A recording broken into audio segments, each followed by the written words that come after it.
to enhance the incomes of fishers and fish farmers and for holistic and sustainable development of the sector.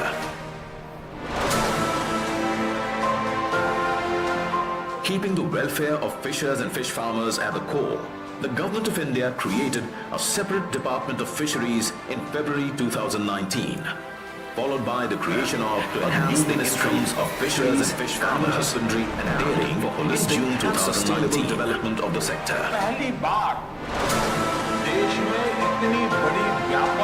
Keeping the welfare of fishers and fish farmers at the core, the Government of India created a separate Department of Fisheries in February 2019, followed by the creation of to enhance the incomes of fishers and fish farmers, husbandry and dairying for holistic and sustainable development of the sector. With the Honorable Prime Minister's vision, the government is infusing substantial investments in the welfare of fishers and fish farmers and dollars in the sector. The Government of India created the Success Fisheries happens to be 2019 investment ever followed by the growth fisheries and aquaculture for enhancing production and productivity with infusion and adoption of technology, supported by creation and strengthening of fisheries infrastructure. Growing sustainably at an average of 8.6% per annum, the fisheries sector contributes around 7% to the agricultural GVA and more than 1% to the national GVA. The national fish production stood at an all-time high of 17.5 million tons in 2022-23. In the past 9 years, India has doubled its inland fisheries and aquaculture production, as well as seafood exports, and seen a threefold increase of brackish water shrimp production, contributing enormously to the incomes of fishers and fish farmers. India's meteoric rise in the fisheries sector is an outcome of the hard work of our fishers and fish farmers, technological contribution of the scientific community around the supportive government policies. The government has been supporting marine fishermen with new boats and nets, deep-sea fishing vessels, communication and safety devices for safety and security at sea, quality brood and seed programs, affordable feed, species diversification, cold chain infrastructure, and modern fishing harbors and fish landing centers and marketing linkages. Prioritizing the well-being of fishers, fish farmers and fish workers, the government has brought them under financial and social security net with group accidental insurance coverage and provision of livelihood support during seasonal fish ban or lean period. In order to provide additional livelihood opportunities, cage culture, seaweed cultivation, ornamental fisheries and mussel cultivation are being promoted. For ensuring safety and security of fishermen at sea, indigenously developed vessel communication and support system by ISRO is being installed free of cost in 100,000 fishing vessels for the fishermen to stay connected with their families and communicate with authorities in times of distress. To build fish stocks and augment the productivity of marine ecosystem, the government is taking up the initiatives of developing artificial reefs and promoting sea ranching. The government has also taken up river ranching on a large scale. The Government of India extended the Kisan Credit Card facility to fishers and fish farmers since 2018-19 to help them meet their working capital requirements. A fishers outreach program, Sagar Parikrama Yatra, led by Honorable Union Minister, Fisheries, Animal Husbandry and Dairying, has been initiated to meet fishers and fishing communities at their doorsteps, understand their issues and address the grievances of fishers, fish farmers, vendors, coastal women, workers and all stakeholders along the fisheries value chain. India's enterprising youth, especially in the rural and coastal areas, are readily taking up fisheries as an enterprise opportunity under PM-MSY and contributing towards employment generation.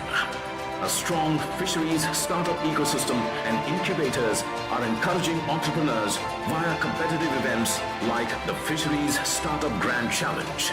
The 12 most promising startups in the fisheries sector have been selected as the winners of this challenge and are being facilitated by the ministry. Today, India's fisheries sector is proudly treading ahead to become Atmanirbhar, or self-sufficient, as envisioned by our Honorable Prime Minister.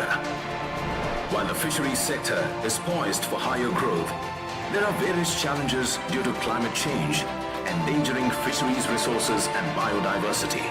Therefore, risk mitigation is possible only through collective action and cooperation at regional and global levels. India urges that all the regional fisheries bodies participate in dissemination of strategies and initiatives in response to climate change, adopt and disseminate best practices for mitigating gaps through different initiatives. As envisaged in the G20 Delhi Declaration with the motto of Vasudhaiva Kutumbakam, that is, one earth, one family, one future, India strives for long-standing partnerships and collaboration for prosperous, sustainable and inclusive future for fisheries and aquaculture.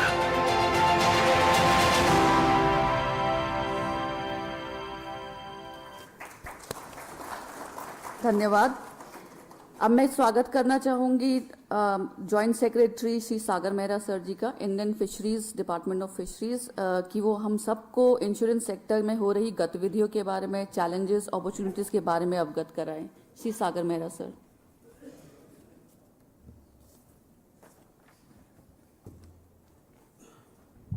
Thank you. नमस्कार।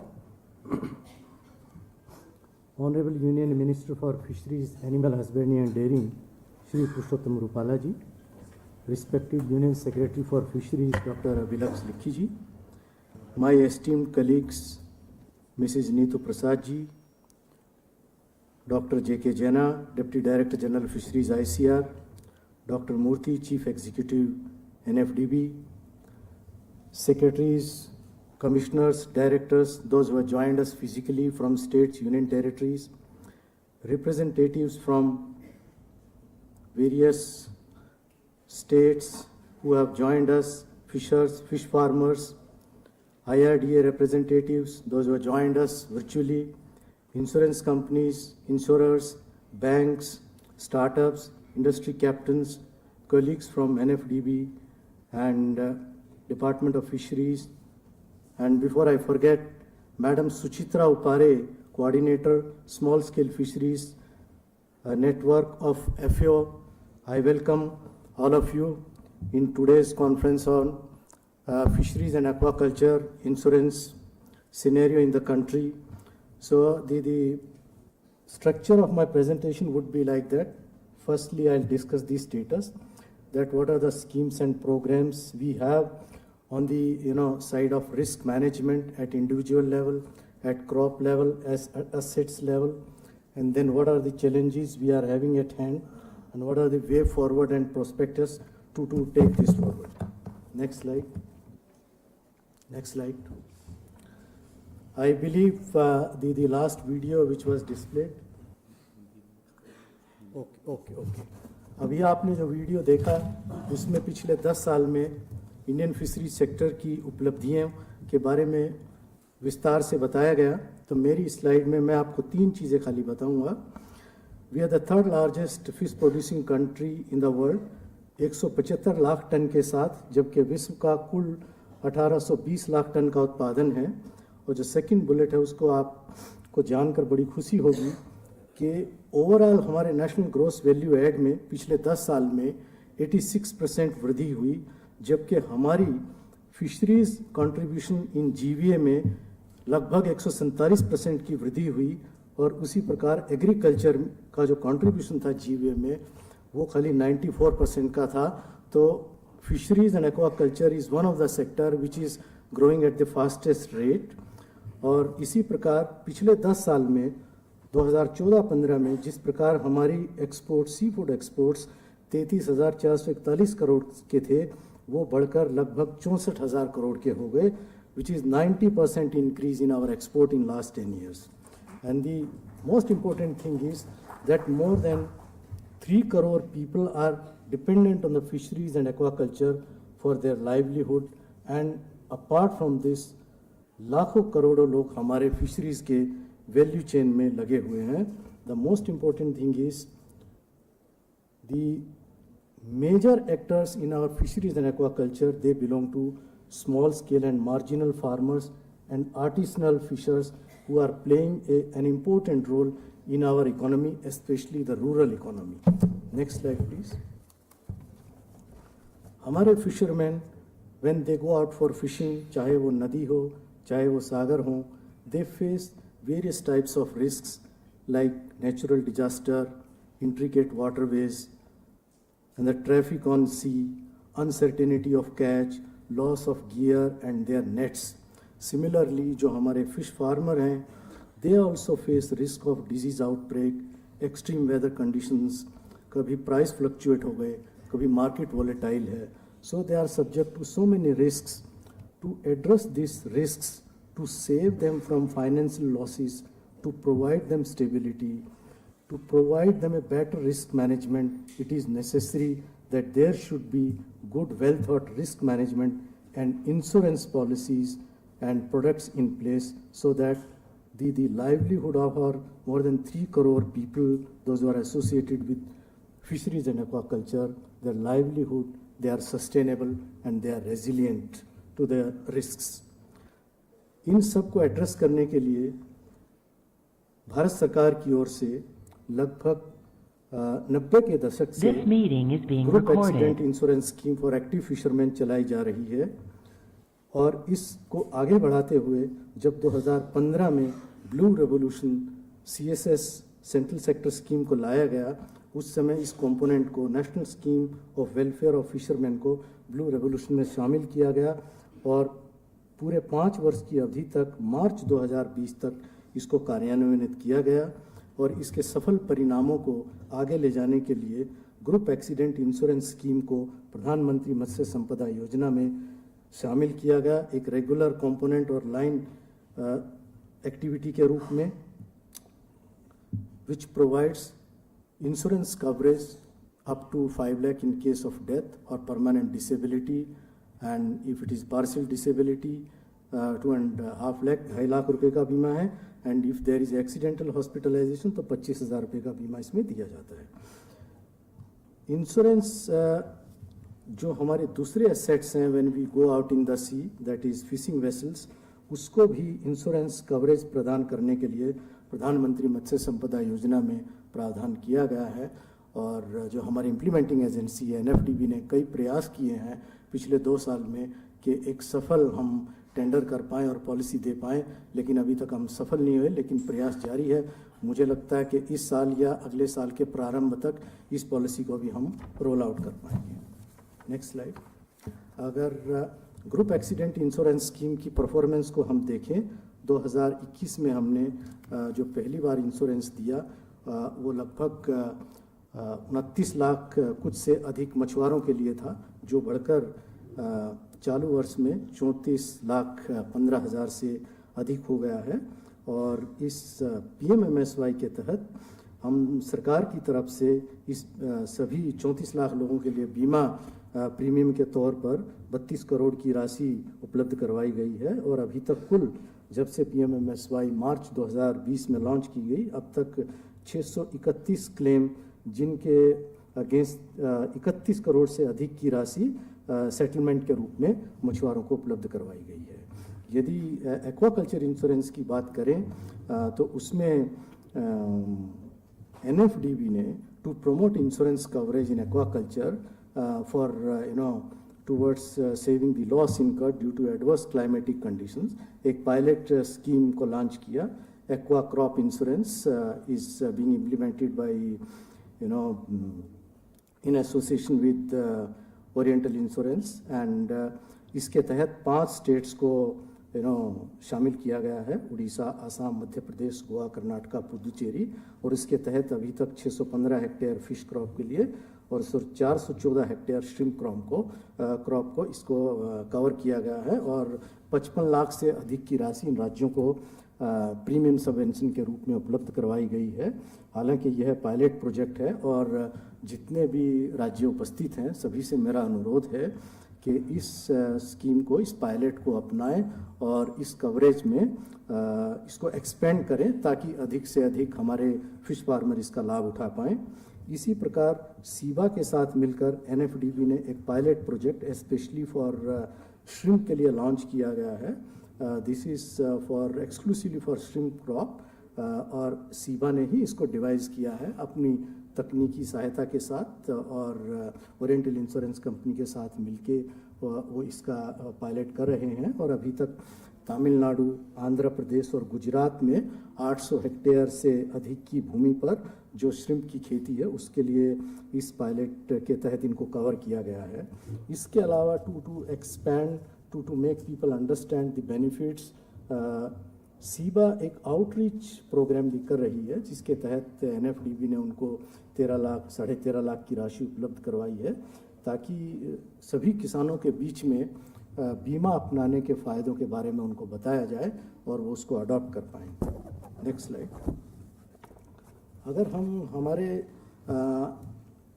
Fisheries and aquaculture sector में existing ecosystem of insurance को देखें तो हम पाएंगे कि due to dynamic nature of our fishery sector, because देश के अलग अलग हिस्सों में डिफरेंट प्रोडक्शन टेक्नोलॉजी हैं, प्रैक्टिसेस हैं, टेक्निक्स हैं, again in culture and catch area, so it's very complex.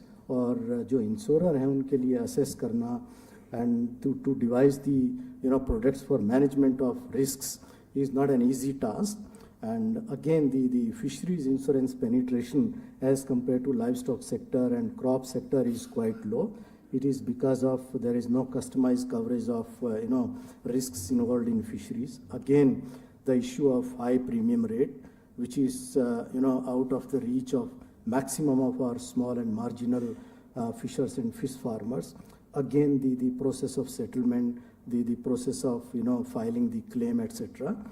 And the literacy, the financial literacy and computer literacy amongst our stakeholders. So the challenges which are being encountered again by the insurer are that there is no historical data either on the catch side or on the culture side, depending on which they can develop the products. Again, the data collection, there is no sound database of the products which were, how they have been doing. So that is another handicap. And again, the uncontrollable factors like weather conditions, adverse and uncertainty of the weather, that is one issue. इसके अलावा there are different kinds of practices जो aquaculture में, fishing में, region wise, technology wise practices and techniques are different. And the main hurdle also again the availability of products with high cost and the technology, adoption of technology in our products of insurance for aquaculture as well as catch also is still on the lower side. So in today's meeting, we would be discussing what are the challenges on the insurer side also, on the farmer side also. We would be discussing with different stakeholders that what are the challenges and how we can offer solutions and how we can design the way forward so that all these stakeholders can have some sort of stability, resilience and assurance of their incomes from their insurance, and they can keep going their operations. If we talk about the beneficiary side, the exorbitant higher premium rates is always an issue. The lack of awareness, the knowledge about the कि क्या क्या products market में available हैं, then documentation बड़ा cumbersome है, आसान नहीं है. देन ऑल्सो हम लोग हमारे फार्मर्स दे थिंक दैट बीमा खरीदना is a kind of investment with no proper return.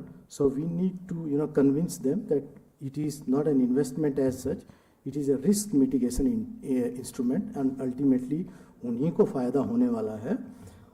Similarly, on insurer side also, the demand for reduction in premium from the beneficiary side is always a botheration with them. जो बड़े farmer हैं हमारे coastal areas में, their lack of interest to adopt the insurance for their aquaculture is again an issue. And because we are a late entrant into this insurance field, तो और सभी crop वगैरह या लाइव स्टॉक के experts तो insurance companies के पास हैं, लेकिन फिशरीज के experts to help them out for a specific product, for a specific production system, production techniques are not easily available. So that is one issue. And also the understanding of the fisheries value chain and practices with the insurer. And again, it may not be very important, but still it is there that the filing of false claims, moral hazards, that is one issue which is a concern with the insurers. Next slide. So now we can look at the opportunities which are available, the way forward for developing the insurance products for our fishers and fish farmers. The very first one is we should be looking at the global practices, that how the customized fisheries insurance products are designed in different countries for different systems. They can be on the damage to the property, equipment loss, even for a crop failure also. We can study what are the successful models available around the globe, which we can, with certain modifications, customizations, we can adopt. The one area where we can, really take this forward is leveraging the available technology and digital platforms to simplify the application process, claim settlement, bring in transparency, and also make the policy contents, the benefits available in the local and vernacular languages so that farmer can appreciate and understand the risk involved and the benefits available. Also the data analytics and risk mapping, we should be consulting all the stakeholders while designing the policy, while developing the product and targeting the outreach to ensure higher coverage and effectiveness of the fisheries and aquaculture insurance schemes. And I was reading one paper by the CMFRI, or I think it is SIVA other day. It says that in the shrimp crop insurance, it is estimated that there is a business of 1,000 to 1,500 crore per year. The business is available in insurance alone for shrimp alone. Similarly, the microcredit requirement estimated at 8,000 to 10,000 crore per year. So all the banks with us today or connected virtually can understand the business available in the fisheries and aquaculture is humongous. So they can collaborate with NABARD and other financial institutions to regard fisheries, to take up fisheries as a priority sector for lending and also accepting the insurance policy as a collateral security for expansion of for better penetration of the insurance products in the fisheries and aquaculture sector. And next slide. There is a huge scope for development of insurance products which can be tailored to address the specific risks and market demands.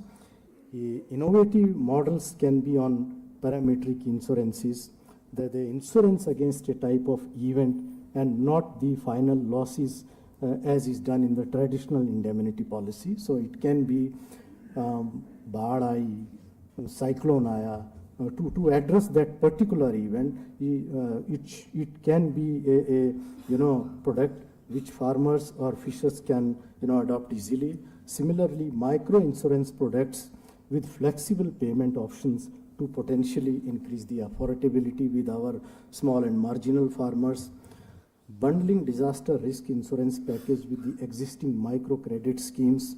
I have read that quite a few products, apart from what NFDB, SIBA is doing and state governments are doing, there are quite a few risk management and insurance products which are being operated by cooperatives, fisheries association, self-help group, and they are working very successfully. So I would request the states and other stakeholders who have joined us today कि अपने जितने भी ऐसे successful practicals हैं, successful experiments हैं, कृपया उनके बारे में शेयर करें ताकि हम लोग उनको scale up करके, customize करके, other states also can adopt them and can follow these successful models, replicate these models in other states. The other point is जो weather based index insurance options हैं उनको भी to promote climate resilient smart fishing practices to mitigate the risk associated with climate change can also be considered because in crop sector, this weather-based index insurance is quite prominent. We also can, follow this model and try to replicate in our fisheries and aquaculture sector also. Today morning, the PS to our Honorable Minister Ram Singh ji shared one article with me that of late, it is about our J&K, that of late educated young farmers with good educational background in engineering and science are choosing fisheries as a career option and entering into fisheries to earn their livelihood and also create employment opportunities for others and bringing in private investments. So to stay put that these youngsters, they continue with the fisheries and aquaculture and continue the our progress, our ever increasing contribution in GVA, national GVA, agriculture GVA. We need to ensure that such instruments are developed and easily available so that these youngsters, they can keep their operations seamlessly, and whatever risks they get to face, that can be managed well by the existing products. So once again, I thank the chair, sir. Thank you for sparing your valuable time and guiding us. And I thank all the delegates, all the stakeholders, senior officers from state governments, UTs, insurers, researchers, fishers, fish farmers, industry stakeholders, IRDA delegates, DFS delegates, Niti Aayog delegates, and FAO delegates for joining us and making this event successful. Thank you very much. Thank you, sir. धन्यवाद sir. आप लोगों से अनुरोध है अपना mobile phone please silent mode पे रख लें. अब मैं आमंत्रित करना चाहूँगी मिस सुचित्रा उपारे जी को, coordinator CAFI SSF network Food and Agriculture Organization से. वो हमारे साथ वर्चुअली ज्वाइन कर रही हैं न्यूयॉर्क सिटी यूनाइटेड स्टेट्स से, और हमारे साथ वो चर्चा करेंगी विश्व भर में हो रही फिशरीज और एक्वाकल्चर इंश्योरेंस इंडस्ट्री की जो बेस्ट प्रैक्टिसेस है और अपने एक्सपीरियंसेस से. Miss Suchitra Upare ma'am.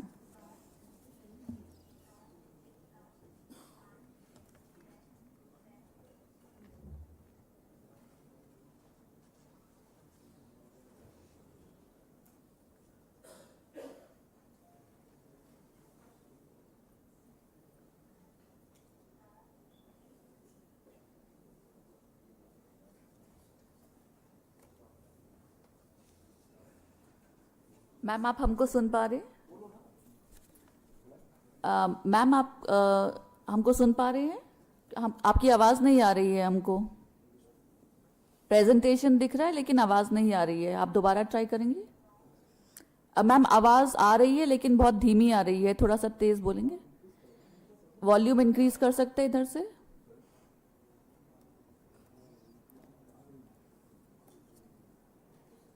Ma'am आप फिर से बोलिएगा. Ma'am, you are on mute, ma'am. Okay. Yeah. Thank you. Now we can hear you now. Thank you.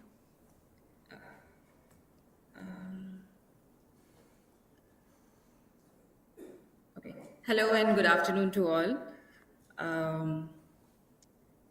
सबसे पहले तो मैं श्री सागर मेहरा जी का धन्यवाद करना चाहूँगी for extending the kind invitation to us. It is a privilege and a great opportunity to participate in today's conference. मेरा नाम सुचित्रा उपरे है और मैं coordinator हूँ for the FAO supported initiative called the Global Network for Capacity Building to increase access of small scale fisheries to financial services. इसे हम Kaifi SSF network short form में कहते हैं. It is दुनिया भर में हम ज़्यादा करके कैफी SSF नेटवर्क से ही जाने जा रहे हैं. सो जैसे कि आज का टॉपिक मुझे जो दिया गया है to speak is global experiences and best practices in fisheries and aquaculture insurance.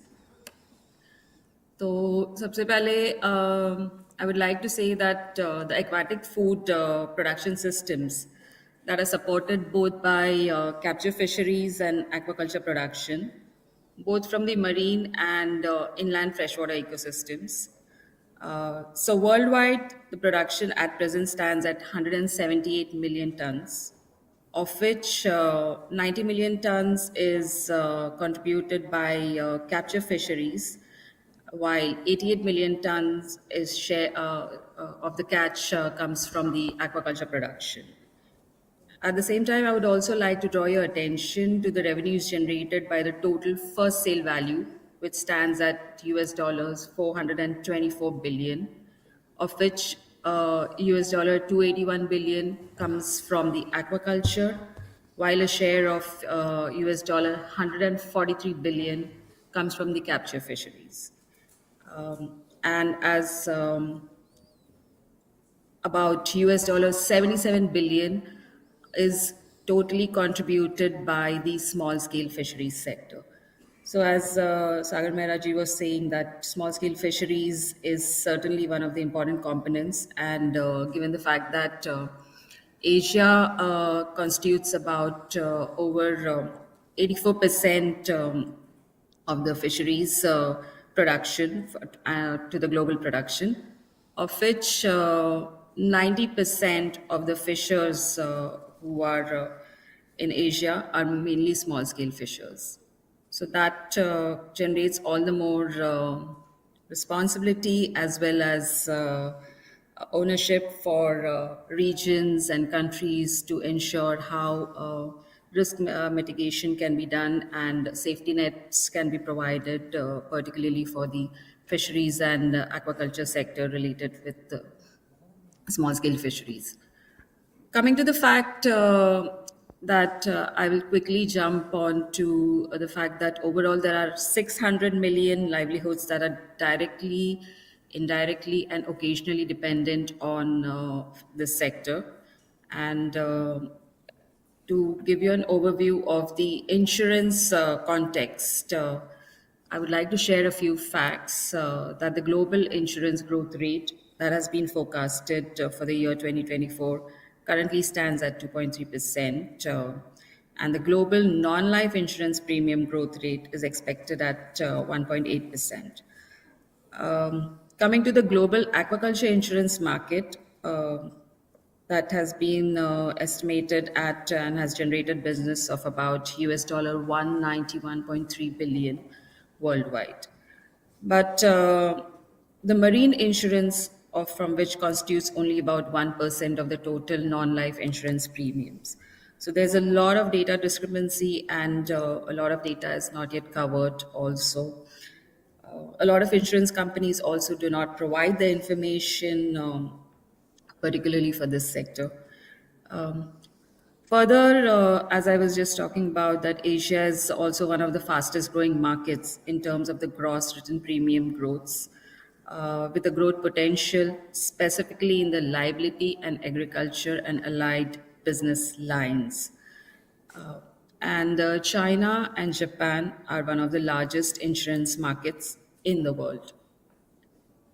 So I would like to walk you all through, based on the FAO study publications that had been published in the year 2022. It is about the review of world capture fisheries and aquaculture insurance. FAO comes up with this kind of review literature in every decade. So for this, in this publication, the review consisted of about 4 national reports from China, India, Russia Federation, and the United States of America. And there were 5 regional reports, that is from Africa, Asia, Europe, Latin America, and the Oceania. There were about 30 countries that were covered in this during this study and that were reviewed, and the findings were clearly based on the extensive desk review research as well as and complemented by responses from an online survey that was targeted specifically at the insurers, reinsurers, brokers, surveyors, risk assessors involved in capture fisheries and aquaculture business. So, without taking much of the time, as I understand, we've been given 5 minutes. So I would like to highlight three countries particularly in terms of the best practices that have been happening and the learnings that can be taken from there. They can be replicated and they can also be brought to scale. So, considering that these countries, in spite of facing adverse calamities and exposed to natural disasters, frequent natural disasters which are there, so I would like to talk about Japan. So, Japan is being one of the most advanced nations in terms of the fisheries insurance schemes that have been in operation for over 80 years. The National Capture Fisheries Insurance Policy of Japan is an integral part of the national fishery disaster countermeasure policies, and it aims to provide an equitable level of support to small scale fishers who experience damage or loss either by natural disasters or by accidents. To fishing vessels, if there's a loss of fish catch or if there's damage to equipments as well as gears. The basic principles of the scheme is to make payments that cover production costs and thus allows fishermen to stay in business in the face of major losses and to offer an element of stability in the uncertain environment in which they operate. The other types of policies also available under the schemes that they have are also harvest or marine insurance, aquaculture insurance. They have specialized aquaculture insurance also. What it means by specialized aquaculture insurance is uh, each crop specific aquaculture practices and species that are there, they have insurance for those kinds of the risk coverage is provided for that too. And then there is gear insurance. So what makes it successful of the Japanese fisheries as well as aquaculture insurance is the fact that they have a three-tier structure insurance system in Japan, which is a mechanism that has proved to be successful in terms of the coverage, efficiency, and organizations to avail insurance coverage with the support from the government subsidies. The mutual insurance model program, which is in operation, is essentially operated and administered by the fishermen themselves through the fisheries cooperative associations, wherein it is compulsory for each fisher and fish farmer to be a member of the fisheries cooperative associations. Unless they are not members, they cannot avail any of the government subsidy programs. So these cooperative associations are then further linked to the prefecture level, as they call, or which is I think the district or the state, and this fishery mutual insurance associations at this prefecture level are then further aided by the National Federation of Fishery Mutual Insurance Associations. So, as I said, the fact that this has been in operation for 80 years certainly makes it a model that can be kind of looked upon and studied a bit thoroughly. We've documented that in this publication of Review of World Capture Fisheries and Aquaculture Insurance. And even a decade back, when it was documented, as I said, every 10 years, FAO comes up with this kind of review documents. Nothing much has changed, and it has remained a pretty solid model that can be looked through. The other country, which is again that faces catastrophic risks and adverse climatic conditions, is Philippines. And Philippines has the Philippines Crop Insurance Program Corporation, which is called the PCIC, which is a government implementing body, has seven insurance lines, and one of them is the fisheries insurance line that they have introduced not too far in the years. It has been introduced since 2011. And Sorry to, so ma'am, sorry to interrupt you. Maybe request you to kindly, wrap up in some time. We are short of little time. Thank you. Sure. Yeah. So that's where the Philippines Crop Insurance Corporation, so they have coverage of losses from damaged fishing vessels And one unique thing about this insurance that they have is they do cover onboard crew members and fishers. And this coverage is also not just extended to the crew members, but it extends to the members, to the family members of their respective households too. Uh, One important thing that I just want to share about Philippines is also the fact that this is the only country which has begun to provide index-based insurance and reinsurance policies for fishery and aquaculture systems. And this links the payments independently based on the data established of local rainfall, wind speed, temperature, typhoons.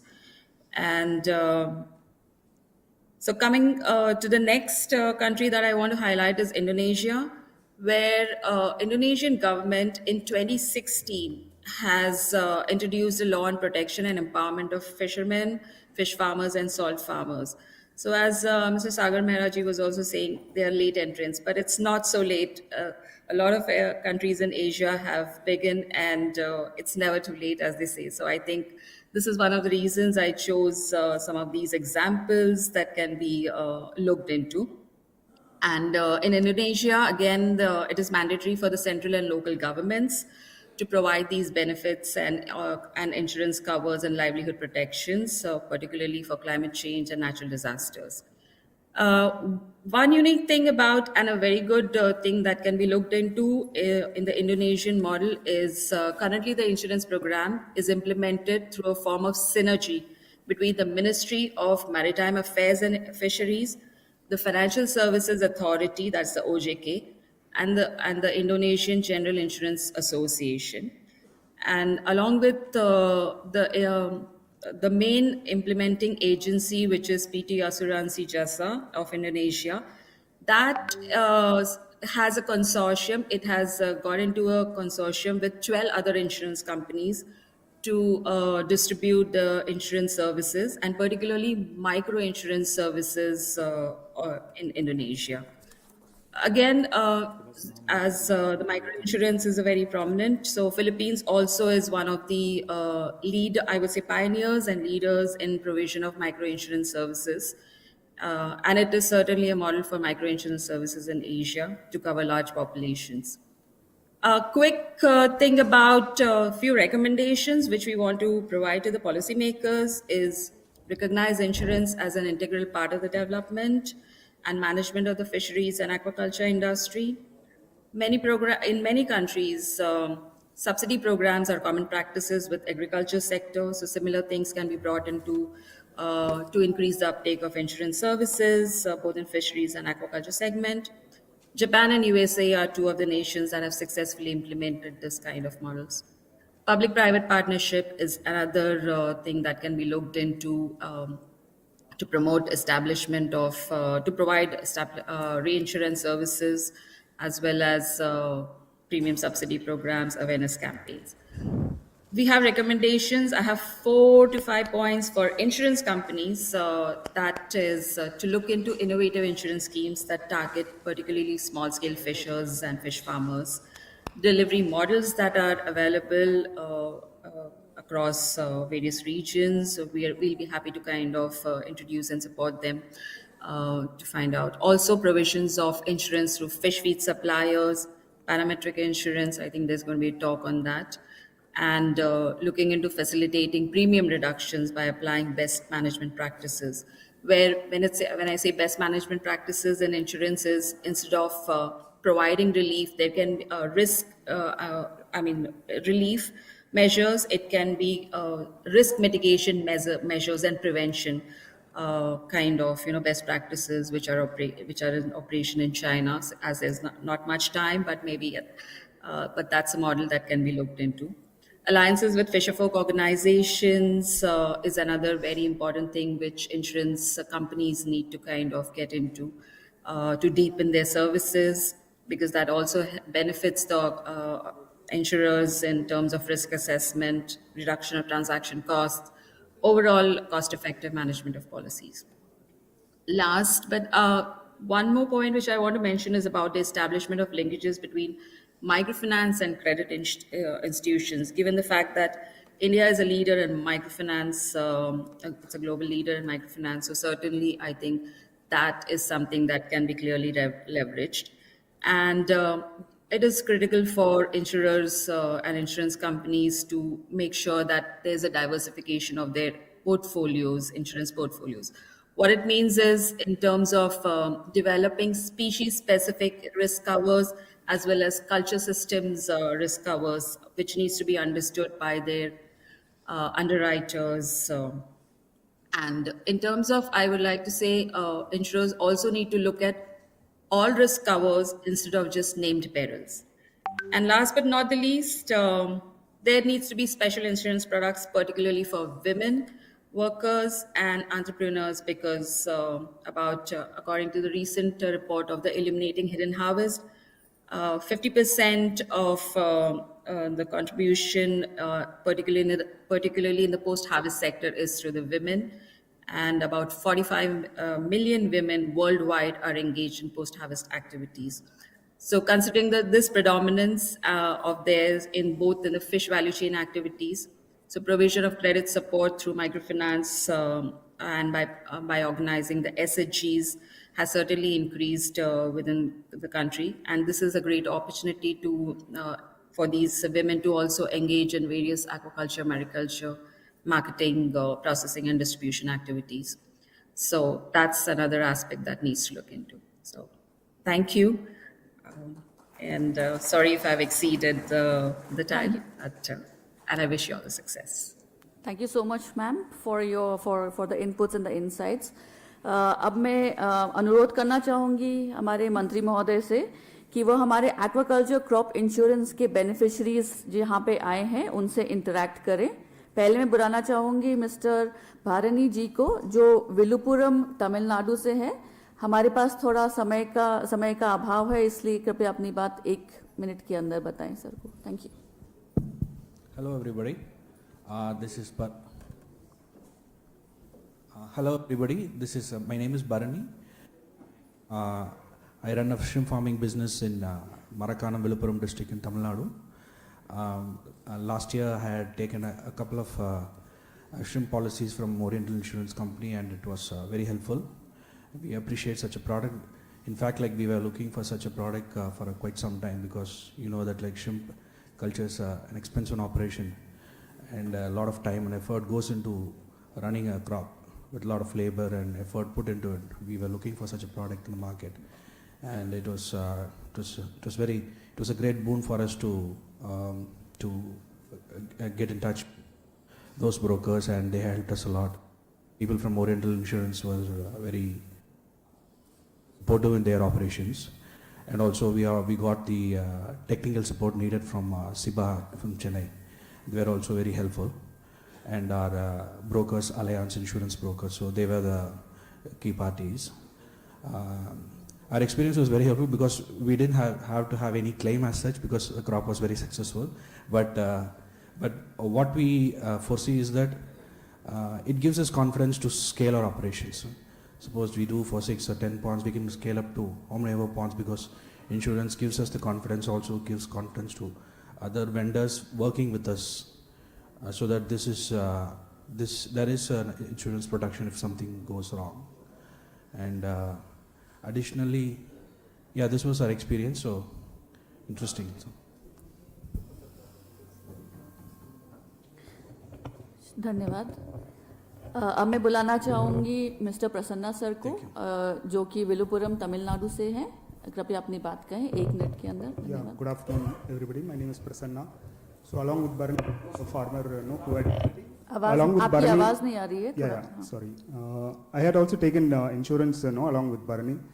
In shrimp farming, one of the most difficult and points that we need to note is the disease risk mitigation, because the disease can destroy the entire crop. So we invest anywhere between, say, 5 lakh to up to 12 lakhs per pond.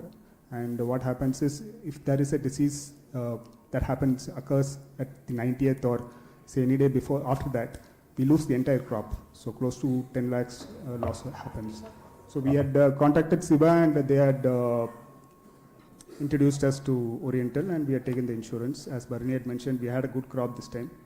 But what we are planning to do is, we are planning to double the acreage that we are currently doing, so that we can take insurance every time. So it was a good product, and I think some more coverage needs to be added regarding rates also, because there is a rate fluctuation that happens. So if there is a rate-based insurance policy which happens, I think we have seen some Norwegian companies and all offering it for salmon farmers. So if that can happen in shrimp farming also, I think it will be very good. Thank you. अब हम कार्यक्रम को आगे बढ़ाते हुए I would like to now invite doctor Shinoj, senior scientist, fisheries resource assessment, economics and extension division and nodal officer HRD cell CMFRI Kochi. He would be presenting his thoughts on prospects of marine fisheries insurance in India. Thank you, sir.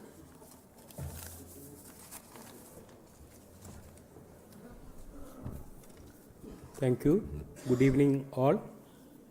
Honorable Union Minister of Fisheries, Sri Purushottam Rupalaji, respected Secretary, Department of Fisheries, Dr. Abhilash Likichi, respected Joint Secretary Sagar Mehra sir, Madam Neetu Kumari Prasad, Madam, other dignitaries, my co-speakers, fishermen and farmer representatives, and all other esteemed participants on of the dais. I am really privileged to be here today. The significance of marine fisheries capture fisheries insurance has assumed great significance in recent times due to the increasing incidence of extreme weather events, thereby exposing the fisher folk to unprecedented levels of risk and uncertainty. There has been concerted efforts to enhance the coverage of personal accident and group accident insurance for active fisher folk during the past decade. This is a significant achievement. Nevertheless, there is significant gap existing in fisheries vessel insurance as well as coastal immovable property insurance in the country. Only about 5 to 10% of over 2 lakh fishing vessels have any kind of insurance cover presently. Similarly, almost all the types of coastal immovable assets remain uncovered for risks from climatic events. Recent studies by FAO and ICRCMFRI has shown that there are different reasons for lack of inclination of fisher folk to enroll their fishing assets under insurance cover. They include low level of awareness and risk perceptions, small risk pool, and leading to unaffordable insurance premiums, high moral hazard, low compliance to insurance conditions by fisher folk, and so on. However, I feel that these are only teething troubles for an emerging sector that has vast potential in the for a coastal country like India. 3 to 4 decades back, when the automobile industry was taking shape in the country, similar troubles were encountered. Just like most of the automobiles plying on the Indian roads are insured, in a decade time, we should have all the fishing vessels covered under risk insurance. Most of the above problems, including the moral hazard, can be effectively addressed through latest technological interventions. Vessel monitoring systems and other satellite-enabled tools can be used to check the authenticity of reported vessel loss and impact due to weather hazards. Similarly, advances in information communication tools, artificial intelligence, and similar other technological advancements can be used for quick reporting of risk events, damage assessment, and processing of claims. The insurance companies can enhance the efficiency of insurance administration by collaborating with local cooperatives, NGOs, or SHGs for undertaking risk assessment, insurance underwriting, loss assessment, and claim settlement. National schemes should give due priority to this. There is also a need to constantly improve and evolve by looking at global best practices on insurance risk assessment protocols, claim verification, and claim settlement. Credit-linked insurance and micro-insurance have great promise in near future. The companies may consider longer insurance terms instead of annual renewal and coverage of partial loss of fishing vessels. This is very important to ensure greater enrollment and to minimize mid-term dropping out. Creating larger risk pools can also result in gradual reduction in insurance premiums. Subsidizing insurance premiums and other means of vessel safety is a great way to move away from trade distorting subsidies to green subsidies. There is also a scope to gradually shift from indemnity-based insurance products to parametric or index-based insurance tools for covering the risk of coastal immovable property. There are several successful global examples like the Caribbean Catastrophe Risk Insurance Facility of the Caribbean region. However, this involves large-scale cooperation between government and non-governmental agencies at the national level. Above all, I feel there is a need to create awareness and develop a positive attitude towards risk mitigating tools among the fisher folk. This can be done with the help of Sagar Mitras, who are deployed in almost all the fishing villages in India. They can serve as intermediaries between insurance service providers and fisher folk. I sincerely believe that fishery insurance has a great prospect in India. Let us all take proactive measures to use this benign medium to enhance the welfare of fisher folk in the country. Thank you everyone. Thank you for inviting me. Jai Hind. Thank you sir. अब मैं स्वागत करना चाहूँगी doctor T Ravishankar जी का, जो कि principal scientist and SIC हैं SSD department में सीबा में Tamil Nadu. He will be presenting about shrimp insurance. Good afternoon, respected dignitaries on the dais and off the dais and dear friends. I just make a very small presentation on shrimp crop insurance because we have done work on this for almost 15 years. So as shrimp culture is very vulnerable to viral disease, as our farmer friend pointed out after extreme climate event. Price volatility is one thing. Last couple of seasons, farmers are worried about it. And against general impression that all the shrimp farmers are rich, we have 89.3% of shrimp farmers below 2 hectare, very small farmers.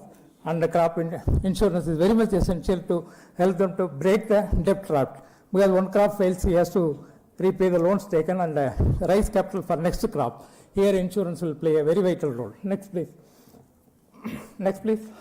So this is a simple history of insurance. Before 91, no insurance. 91 to 95, lot of insurance companies, lot of products, they made lot of money also. 95, 96, we had a big viral disease, white spot syndrome virus in shrimp. Lot of claims, all the insurance companies left the scenario. And many stopped writing insurance, underwriting the product. So 2009, Vanami was introduced, SPF seeds were introduced, a lot of technological advancement happened to safeguard the shrimp farmers.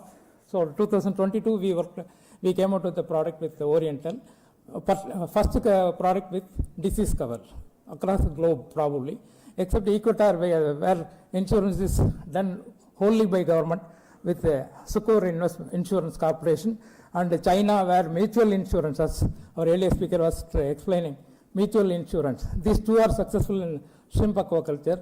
7 countries including Philippines, Indonesia, Thailand, everybody introduced, everything failed, even at pilot scale. Now we are trying, sir, with your guidance, we will try to succeed, sir. Next, please. So, safe aquaculture now with the scientific backup, particularly biosecurity. Farmer knows now. No farmer will allow me to enter his farm unless he is sure I am not coming from another shrimp farm carrying the disease particles. So this much security, secure feeling is there with the shrimp farmers, and they follow all the better management practices. And insurance also, they have discounts for following better management practices. So promoting insurance will help the farmers to adopt more better management practices. So this will help both the sides. And there are a lot of technological advancements like biofloc, PMMSA scheme. A lot of funds have been taken up by farmers. A lot of advanced technology things are happening. Unlike a paddy farmer or wheat farmer, our shrimp farmer asks the hatchery which cycle of breeding you are having. If it is more than 10 or 11, they will not take the seed from the hatchery. They know when they imported how many cycles of spawning has happened. Same way they ask for growth line, genetic line also they are aware. Growth line they take during winter crop, summer crop, and hardy line they take during winter crop. Winter time diseases are very rampant. So they go for hardy lines of genetically improved strain for this seed. This much awareness is not there with any other farming sector. Next please. So this is a simple slide of cumulative cost and cumulative returns. Based on our economics working out, somewhere around 60th day farmers break even. In other words, you can say 60th day they get some good salvage value where insurance becomes meaningless for them. Unless a total washout like an inundation or a flood or cyclone happens, the 60th day salvage value and claimable amount, it almost equals. This is what we used to advise, and we advised both the insurance company, Oriental and Agriculture Insurance Corporation. They come out with a product with graded choices from 45 days to 180 days they can take. If a farmer feels 60th day I can break even, he can pay a premium only for 60th day. That way both insurance company and farmer benefits. Insurance company, they want to test the risk as early as possible. Farmer want to reduce the premium as low as possible. So both the points are meeting. Next please. So as our Joint Secretary sir has dealt on this, anyway, we have to break the trust deficit between farmer and insurance company. Both the people are not trusting each other. That is the biggest problem we are facing, sir. And farmers feel insurance companies will not settle the claims. They will somehow they will say it is nullified or they will reduce the claim. Insurance company feels always first line they talk with any insurance company more or less that farmers will give falsified claims. This trust deficit has to be broken, sir. Then other things are minor points. Some points like partial loss, which farmers regularly face, we have to work out some methodology to include in the insurance products, sir. Next, please. So this is the progress we made. We worked with Oriental and Agriculture Insurance Corporation. Some policies are issued. That facsimile is there on the bottom. Next, please. So we want to highlight the product. We have the basic cover, disease cover, and we have conditions. Most interesting thing is we have a condition if better management practices are followed, each practice they give us some discount. So insurance is forcing farmers to adopt maximum better management practices. If they fail in anything, there is a loading. That way they are again given carrot and stick kind of thing. Next, please. So this is some ideas we want to put before you, sir.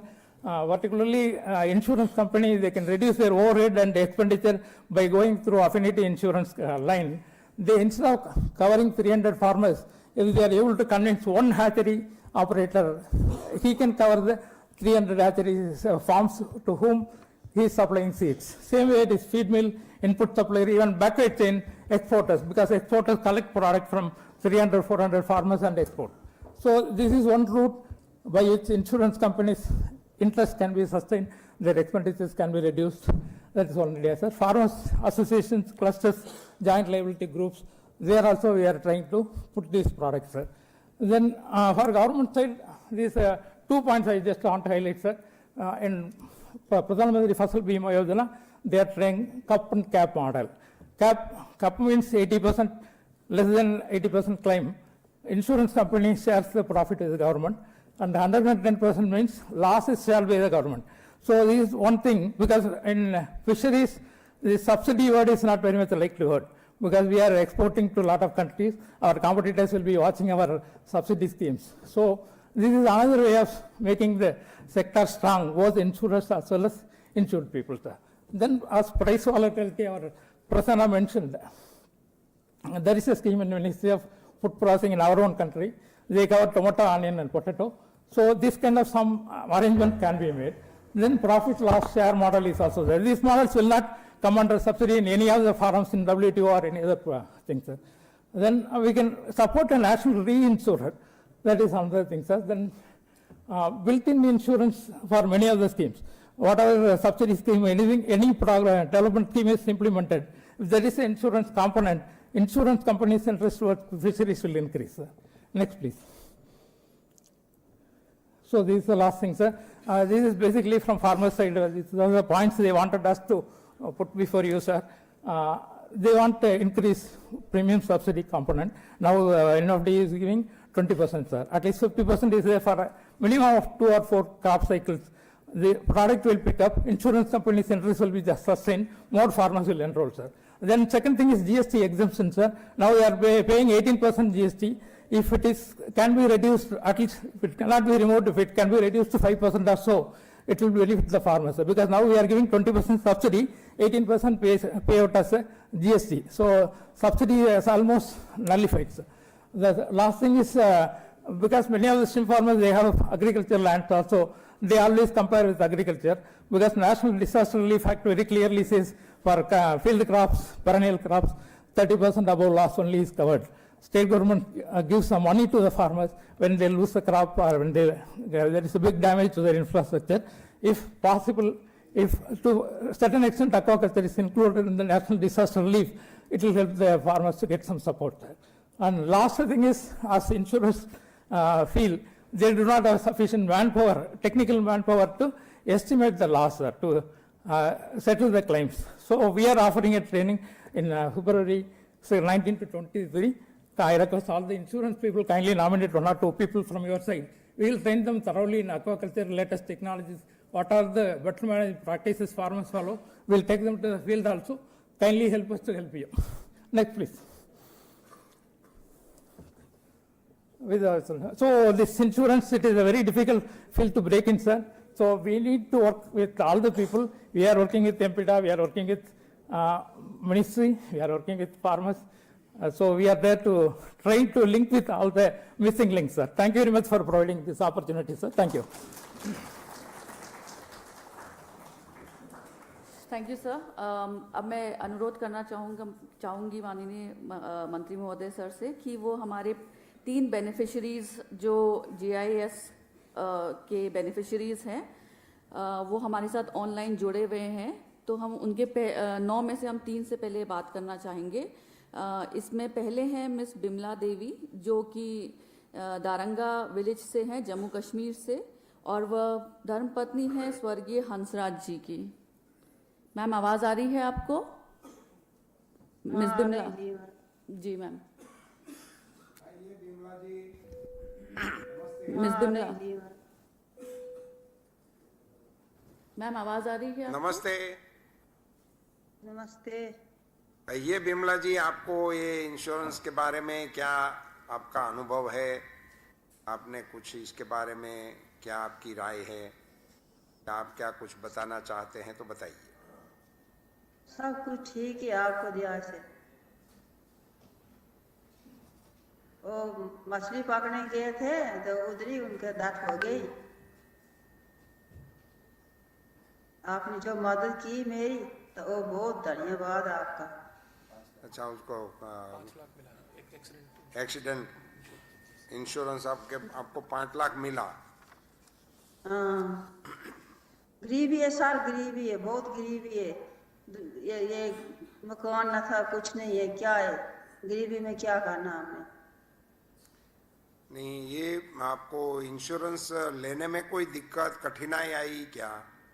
नहीं, कोई नहीं आई, सरलता से मिल गया? हाँ, मिल गया sir, मिल गया। ठीक है, धन्यवाद। धन्यवाद। हमारे तो एक बात मैं और सुना सर। जी मैम बोलिए। अब मैं बुलाना चाहूँगी मिस उर्वशी जी को, जो कि साउथ अंडमान से हमारे साथ जुड़ी हुई हैं। वो धर्मपत्नी है स्वर्गीय अप्पा राव जी की। मिस उर्वशी, मिस उर्वशी, आपको आवाज़ आ रही है? आगे बढ़ते हैं, शायद कुछ तकनीकी खराबी हो। मिस गीता हैं, जो कि असम से हमारे साथ जुड़ी हैं। वो धर्मपत्नी है स्वर्गीय परिमल विश्वास जी की। मिस गीता। मेरा नाम गीता है, मैं असम से हूँ। नमस्ते गीता जी। नमस्कार सर। नमस्कार सर, मैं गीता हूँ जी। नमस्ते। नमस्ते गीता जी, आप बताइए आपको ये इंश्योरेंस के बारे में क्या अनुभव हुआ? कैसे आपको इंश्योरेंस का बेनिफिट मिला? पैसा 5 लाख रुपया मिला था सर। हमारा पति जो पानी में गुजार गया, तो 5 लाख रुपया मिला था। वो पैसा से हम दुकान दिया और एयर स्क्रैप को खरीदा, जिससे हमारा संसार चलता है। नहीं, आपको ये इंश्योरेंस लेने में कोई दिक्कत आई? कैसे मिला आपको, वो आप बता सकते हैं तो बताइए। कोई दिक्कत तो नहीं आई सर। वो इंश्योरेंस नहीं मिलता तो हमारा क्या हुआ था, 2 लड़का 1 लड़की। कुछ कर भी दे होता है ऐसा। इंश्योरेंस तो शर्मा साहब ने दिया, रातुल शर्मा सर ने और रुमा भाई ने, रुमा मैम ने, तो और इंश्योरेंस मिलके हमको बहुत सुखी हो गया सर मेरे मामला में। इंश्योरेंस की वजह से आपकी जो मुश्किलात आपके सामने आई थी आपके परिवार के सामने, उसमें से आपको राहत मिली। मगर मैं ये जानना चाहता था कि ये आपको पता था कि आपका इंश्योरेंस है, कैसे इंश्योरेंस होता है, कैसे मिलता है, इसके बारे में कुछ आप बताएं तो सबको पता लगेगा। आपको पूरा देश देख रहा है। हाँ सर।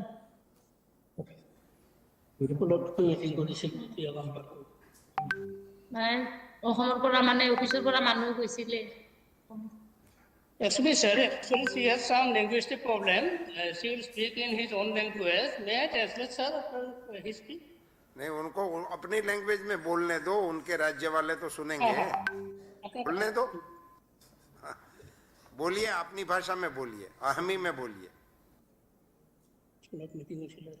আর মই তাতে মানে হেৰি আমাৰ অফিচৰ পৰা আমাৰ ঘৰত মানুহ হেৰি গৈছিলে, ছাৰ গৈছিলে, তো ৰাতুল শৰ্মা ছাৰ আৰু মা বাইদেউ সিহঁতে যাই কিনি মানে কৰ্পৰা হেৰি কৰি কিনি মোক অলপ হেল্প কৰিলে। মইতো একো নাজানো, ল'ৰা ছোৱালীক লৈ মইতো কোনোদিনা বাহিৰতো ওলোৱা নাই। হেৰি গাঁৱৰ পিছত মানে গম পালো এটা ইঞ্চুৰেঞ্চ আছিলে বুলি, মাছমাৰিয়া ইঞ্চুৰেঞ্চ। এতিয়া মানে চাৰিওতে মোক হেৰি কৰি কিনি ওলাই দিলে, পইচা কিনি মোৰ একাউণ্ট সোমাই দিলে 5 লাখ টকা। সেইটো পইচাৰ বিনিময় মই মানে ভাবিছিলো মোৰ হাজবেণ্ডৰ ঢুকোৱাৰ পিছত মই বাচিব নোৱাৰিম, মোৰ ল'ৰা ছোৱালীটো। মইতো একো কামো নাজানো, কোনোদিনা বাহিৰত ওলোৱা নাই। आप बता दीजिए अभी इनका। आप ट्रांसलेट कर दीजिए। हाँ, आप बता दीजिए हिंदी में। Okay, thank you, sir. हाँ। Thank you, sir. She is speaking, sir. One awareness camp was held in their village. Myself was also present here. And in that way, Porimal was insured. And after his unfortunate demise, they informed me, and our officials visited their home. Even NFDB officials also visited their them. And after that, we processed the documents, and she got 5 lakhs within the 7 months. And after having this amount, she purchased one e-rickshaw for his son, and now he is driving this e-rickshaw for to and fro journey of 2 little children. One is here, daughter and son. Then Porimal set up one small shop. After his demise, she revived the shop, and now with e-rickshaw and shop, she running her family. And besides that, she take one plot of land also that is in agreement, so that harvest can she get, and in that way she runs their business. धन्यवाद। धन्यवाद। बढ़िया। मैं Mrs Urvashi जी जो कि अंडमान से हैं, ma'am आप अगर हमको सुन सकती हैं तो बोलिए। ऊंचा बोलो थोड़ा ना, आपकी आवाज। मिसेस उर्वशी अगर आप सुन सकते हैं तो कृपया अपनी बात मंत्री महोदय के सामने रखें। नमस्ते। नमस्ते उर्वशी जी, बताइए। नमस्ते सर, నా పేరు ఉర్వశి, భర్త పేరు అప్పారావు అప్పారావు जी। గత సంవత్సరం నా భర్త ఖమ్మంకి వెళ్ళి పడిపోయారు. నా కడ పేరు మా పిల్లలు మా సార్।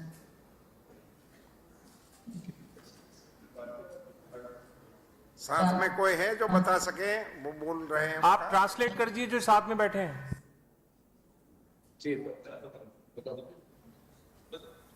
नमस्कार सर।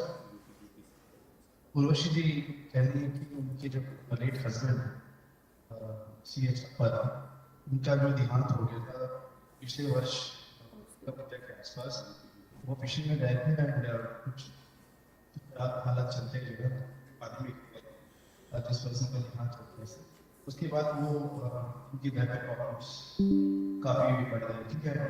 उसके बाद डिपार्टमेंट ऑफ फिशरीज से सहायता गवर्नमेंट ऑफ इंडिया की स्कीम के द्वारा, जिसके चलते ब्लू एक्सीडेंट इंश्योरेंस स्कीम के तहत 5 लाख रुपए की मुआवजा मिला, जिसके लिए वो धन्यवाद व्यक्त कर रहे हैं। धन्यवाद। ठीक है, धन्यवाद धन्यवाद। नमस्ते मैम, शुभकामनाएं। अब मैं आमंत्रित करना चाहूँगी मिस्टर शुभम पटियाल जी को, जो कि सीनियर मैनेजर हैं ICICI लोम्बार्ड जनरल इंश्योरेंस से। वो हमारे समक्ष parametric and index based insurance opportunities in crop insurance for fisheries इस पे चर्चा करेंगे। Good evening to all the esteemed dignitaries, farmers, fishermen, and my colleague from the insurance fraternity. My name is Shubham Patial, and I am about to give you a walkthrough on parametric insurance. Can I have a slide, please? So, in this short presentation, I am going to cover what is parametric insurance, weather parameters affecting aquaculture, research references on major weather parameters, historical losses due to extreme weather events. Next, please. So, what is parametric insurance? So, parametric insurance product is basically covers losses due to unfavorable extreme. So, parametric insurance हमारे जो मौसम के जितने भी extreme conditions होते हैं उनको cover करता है बेसिकली। तो इसमें यहाँ पे वेदर का मान लीजिए जहाँ पे एक्सेस रेनफॉल हो गया कहीं पे, या फिर अब कहीं पे टेम्परेचर बहुत वेरिएट कर गया, उन कंडीशंस में हम वेदर इंश्योरेंस प्रोडक्ट्स देते हैं, जिसमें आपके एक्वाकल्चर जो पर्टिकुलर आप एक्वाकल्चर फार्मिंग कर रहे हैं, बेस्ड ऑन दैट उनका एक हिस्टोरिकल डाटा के बेस के ऊपर आपके वेदर पैरामीटर्स डिफाइन होंगे। उन वेदर पैरामीटर्स के बेस के ऊपर आपका क्लेम डिस्बर्समेंट होता है बेस्ड ऑन आपकी क्लाइमेटी अगर आपके यहाँ पे आती है। तो ये एक बेनिफिट प्रोडक्ट है, मींस बेनिफिट प्रोडक्ट, इसमें आपको कोई भी सर्वे नहीं होता है फील्ड पे। अगर आपके लॉसेस हो रहे हैं तो इसमें सर्वे नहीं होगा। अगर आपके मौसम में ये मौसम की जो पैरामीटर्स हैं वो डिफाइंड है, अगर वहाँ पे अगर कोई भी फ्लक्चुएशन होता है और ट्रिगर अराइज हो जाता है, मान लीजिए आपका 400 mm बारिश होनी थी, आपके जो भी आपने आपका एक्वाकल्चर है वहाँ पे 400 mm से ऊपर बारिश नहीं होनी चाहिए थी। अगर 400 mm बारिश जैसे ही वहाँ पे आपके वेदर डाटा में नोट होगी तो आपका वहाँ पे क्लेम डिस्बर्समेंट शुरू हो जाएगा। सम इंश्योर्ड, इसमें सम इंश्योर्ड जो होता है वो आपका cost of cultivation per unit area basis के ऊपर डिफाइन होगा। वो डिपेंड करता है पर्टिकुलर एक्वाकल्चर के बेस के ऊपर। Period of coverage is flexible. आप ऐसे मान सकते हैं कि depend on the customer to customer need. हो सकता है किसी फार्मर को 1 महीने का ही कवर चाहिए, हो सकता है किसी को 6 महीने का चाहिए, हो सकता है किसी को 1 साल का कवर चाहिए। सो ट्रिगर मैंने जैसा आपको पहले भी बताया कि हिस्टोरिकल डाटा के बेस के ऊपर वेदर पैरामीटर्स डिफाइंड होते हैं, जो किसी पर्टिकुलर एक्वाकल्चर फार्मिंग के लिए फेवरेबल वेदर कंडीशंस रिक्वायरमेंट होती है, उनके पैरामीटर्स ड्राइव किए जाते हैं हिस्टोरिकल डाटा के बेस के ऊपर। एंड अगर कोई भी थ्रेशहोल्ड पैरामीटर को ब्रीच करता है तो उस केस के अंदर उसको क्लेम रिलीज होता है। पर आपका फिशरीज में ट्रिगर बेस्ड इंश्योरेंस प्रोडक्ट है? सर पॉन्ड के लिए हो सकता है, बनाया जा सकता है। अभी नहीं सर, अभी फिलहाल के लिए कोई भी एक्टिव नहीं है, लेकिन बन सकता है। सो वेदर डाटा इसमें बहुत क्रूशियल है, बिकॉज हिस्टोरिकल डाटा के बेस के ऊपर ही हमारे वेदर पैटर्न्स देखे जाते हैं, और किसी एक्वाकल्चर फार्मिंग के लिए क्या फेवरेबल वेदर कंडीशंस रहेंगी, ड्राइव उसी के बेसिस के ऊपर आपका एक प्रोडक्ट डिजाइन होता है। क्लेम पेमेंट इसमें प्योरली इमीडिएट बेसिस पे होती है। जैसे ही कोई ट्रिगर ब्रीच होता है तो उसमें क्लेम रिलीज शुरू हो जाता है। सो ये एक कस्टमाइजेबल प्रोडक्ट है जो एकदम इसमें ट्रांसपेरेंट स्ट्रक्चर होता है because weather data is available to everyone and जो पैरामीटर्स डिफाइंड होते हैं वो at the time of underwriting होते हैं, मतलब वो पहले ही डिफाइंड होंगे कि ये पैरामीटर्स के बेस के ऊपर ही आपको क्लेम रिलीज होगा। इसमें कोई सर्वे की रिक्वायरमेंट नहीं होती बिकॉज फील्ड पे एक्चुअल लॉसेस क्या है वो रिक्वायरमेंट नहीं है, वेदर की कंडीशन के बेस के ऊपर ही यहाँ पे क्लेम रिलीज हो रहा है। इमीडिएट पेमेंट है because once the trigger is breached आपका अब सब्सिक्वेंटली आपके क्लेम्स रिलीज होंगे, hence it makes a smart policy. Next please. So major challenges in weather insurance. So जो मेजर चैलेंज है इंश्योरेंस फर्टर्निटी के लैंग्वेज में basis risk होता है। सो जो वेदर डाटा अवेलेबल है वो 25 बाय 25 किलोमीटर ग्रिड लेवल पे अवेलेबल है। सो जो भी हमारे क्लेम जो भी इवैल्यूएशन होगा क्लेम का वो 25 किलोमीटर के ग्रिड के बेसिस के ऊपर होगा बिकॉज हिस्टोरिकल अभी जो IMD डाटा शेयर करता है, जो IRS 5 जो डाटा शेयर कर रहा है वो ग्रिड लेवल पे 25 बाय 25 किलोमीटर ग्रिड पे ही अवेलेबल है। सो बेसिस रिस्क इसमें यही है कि अगर आपके एक्चुअल लॉसेस क्या हैं वो सर्वे नहीं हो रहा है और farmer to farmer actual losses different हो सकते हैं, लेकिन वेदर कंडीशंस अगर एडवर्स होंगी, अगर अलग होंगी, एक्सट्रीम जाएंगी, तो उस केस में उस 25 किलोमीटर के ग्रिड में जितने भी बेनिफिशरीज होंगे उनको क्लेम रिलीज होगा।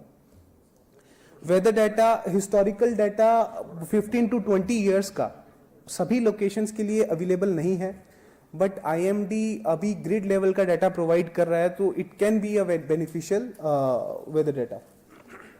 हाँ, ये संभावित है ना? हाँ जी सर, ये संभावित है सर। ये वेदर स्टेशंस और रिमोट सैटेलाइट बेस के ऊपर अब ये अभी संभावित है, आगे आ सकेगा। हाँ जी सर, एक प्रोडक्ट पहले 2008 में बनाया गया था लेकिन वो फिर चला नहीं। ठीक है, हाँ, सो इसमें बेसिस रिस्क के कॉन्सिक्वेंसेस, हाँ जी, बेसिस रिस्क के कॉन्सिक्वेंसेस बहुत ज़्यादा हैं जिसके करके हमें फार्मर्स को एजुकेट करना बहुत ज़रूरी है इसमें अंडरराइटिंग स्टेज के ऊपर ही। Next please. Weather parameters affecting aquaculture, इसमें कवर्स आपके कौन कौन से वेदर पैरामीटर्स आपके कवर हो सकते हैं? Flood, excess rainfall, cyclones and temperature. So flood and excess rainfall में आपका जो वाटर टेम्परेचर है उसमें ड्रॉप इन आ सकता है, pH लेवल चेंज हो सकता है, सैलिनिटी, अल्कनिटी चेंज हो सकती है, which can result into growth of shrimp और फिशेस। वो सेम फॉर साइक्लोन। साइक्लोन के अंदर भी आपके loss of juveniles and brood fishes, basically baby fish का लॉस हो सकता है जिसके करके आपकी प्रोडक्शन में लॉस काफ़ी ह्यूज इम्पैक्ट आ सकता है। सेम फॉर दी, आपके साइक्लोन के अंदर डिजीज काफ़ी स्प्रेड हो सकते हैं अक्रॉस दी आपके पॉइंट्स। ब्रीफ कर दीजिए या तो कुछ है तो बता दीजिए। ठीक है, पूरा ठीक समझाने की है। Next please. रिसर्च रेफरेंस में सीबा का एक सर्वे हुआ था 120 फार्मर्स के ऊपर, उन्होंने गोदावरी डिस्ट्रिक्ट में AP का सर्वे किया था जिसमें उन्होंने डिफरेंट वेदर रिस्क पैरामीटर्स को इवेलुएट किया था 120 फार्मर्स के ऊपर। You can see different parameters में कई फार्मर्स इफेक्ट आए थे उन 120 फार्मर्स में से। Next please. हिस्टोरिकल लॉसेस में ये फ्यू एग्जांपल्स हैं जहाँ पे AP में 2020 में एंड डिफरेंट रीजन्स के अंदर काफ़ी लॉसेस इनकर हुए थे। Next please. ये कवर है सर जो साइक्लोन कवर जो हम प्रोवाइड कराते हैं फिशरमैन के लिए। इसमें लॉस ऑफ इनकम का है in a case of cyclone event. अगर एडवाइजरी रिलीज आउट हो रही है और साइक्लोन हिट के चांसेस हैं, सो एडवाइजरी रिलीज आउट होती है कि 4 to 5 डेज के लिए fisherman shouldn't go into the sea. So in that case में लॉस ऑफ इनकम का हम 5 to 10 डेज का कवर प्रोवाइड कराते हैं जिसमें उनको सम इंश्योर्ड 5 to 10,000 रुपीज़ का कवर मिलता है। That's it sir, thank you.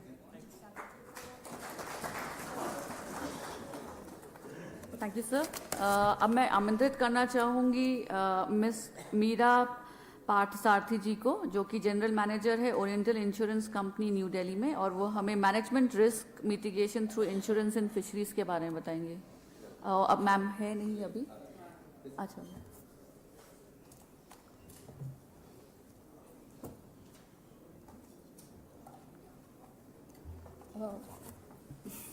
नमस्ते सबको। मैं ओरिएंटल इंश्योरेंस से हूँ, जो कहता है कि सबकी सुरक्षा हमारे पास है, अग्नि, आकाश, पृथ्वी, जल। तो ये कहना चाहूँगी कि हमारे पास ये एक्वाकल्चर के इसमें 2 प्रोडक्ट्स हैं जो सीबा, मेनली सीबा और अलायंस ब्रोकर्स के साथ हम लोगों ने बनाया है। वो है श्रिम्प इंश्योरेंस और पॉन्ड, फिश पॉन्ड इंश्योरेंस। ये सब हमारे पास है। तो इसका शायद ये सब लोगों को इसका इम्पोर्टेंस या इसका यूजफुलनेस अभी पता नहीं चला है, इसलिए ये हो नहीं रहा है। इसके दौरान बस 3 या 4 पॉइंट कहूँगी मैं। एक तो जब तक बहुत सारे लोग नहीं आएंगे तब तक इंश्योरेंस सफल नहीं होगा। 1-2 फार्मर्स के पास हम जाएंगे तो ये होगा नहीं। तो इसलिए हम ये फाइनेंस कंपनीज या कोऑपरेटिव्स या फेडरेशंस, अगर उनके साथ मिलके हम अगर इंश्योरेंस करें, फार्मर्स को बुलाए और उनके साथ करें, तभी ये सफल हो सकता है। जब सब लोगों को पता चलेगा कि इतना यूजफुल है, तब बहुत सारे लोग आगे आएंगे। तो it is like a chicken and egg syndrome. तो पहले हमको सब लोगों को एक साथ, बहुत सारे लोग, जैसे ये PMFBY है, वहाँ पे हम लोगों ने इस साल में 2000 करोड़ प्रीमियम तक हम लोग कर रहे हैं उसमें। तो it is because everybody knows the usefulness of it. तो इस यही कहूँगी कि हम वो करें। और PMFBY जैसे कोई पोर्टल या कुछ अगर बना सके तो that would be the best. And then tech support we have to use, like S-Tech is doing for PMFBY। अगर कोई हम ये भी पोर्टल ऐसे बनाए तो उसका हो सकता है।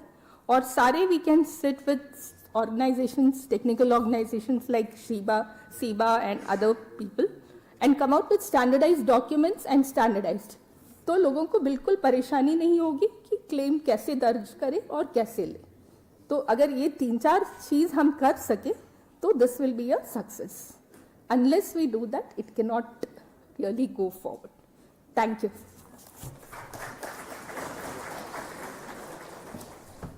Thank you ma'am. हमारे पास एक छोटा सा एक वीडियो है जो कि हमें बताएगा कि प्रधानमंत्री मत्स्य संपदा योजना के अंदर जो हमारे इनिशिएटिव्स हैं वो क्या क्या है, उनके बारे में हमको जानकारी देगा। Can we have the video please?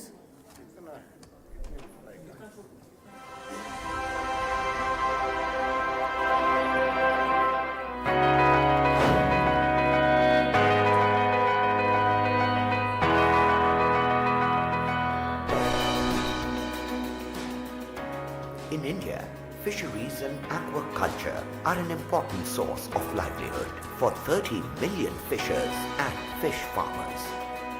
Prioritizing the well-being of fishers, fish farmers and fish workers, the government has brought them under financial and social security net with group accidental insurance coverage and provision of livelihood support during seasonal fish ban or lean period through PMMSY. Insurance plays a crucial role in providing financial protection and stability to fishers involved in both capture and culture fisheries. It provides risk coverage that protects livelihood in the face of unforeseen disasters or damages. Group Accident Insurance Scheme GAIS for fishers is a subcomponent under PMMSY. It covers fishers including fishermen, fisherwomen, fish workers, fish farmers and others directly involved in fishing and fisheries related allied activities within the age group of 18 to 70 years. In order to prioritize safety and security of fishers, Government of India increased the sum insured for accidental death or permanent total disability from rupees 1 lakh in 2014-15 to rupees 5 lakhs in 2022-23. In addition, rupees 2.5 lakhs is provided against accidental, permanent, partial disability and rupees 25,000 for accidental hospitalization. Under PMMSY, 29.12 lakh fishermen enrolled in 2021, which has increased to 34.15 lakh in 2023. The central share premium increased by 94% from rupees 10.41 crores in 2021 to rupees 20.21 crore in 2023. And the total premium amount increased by 92% to rupees 32.16 crore, while 619 claims to the tune of rupees 30.51 crore have been settled till 2023.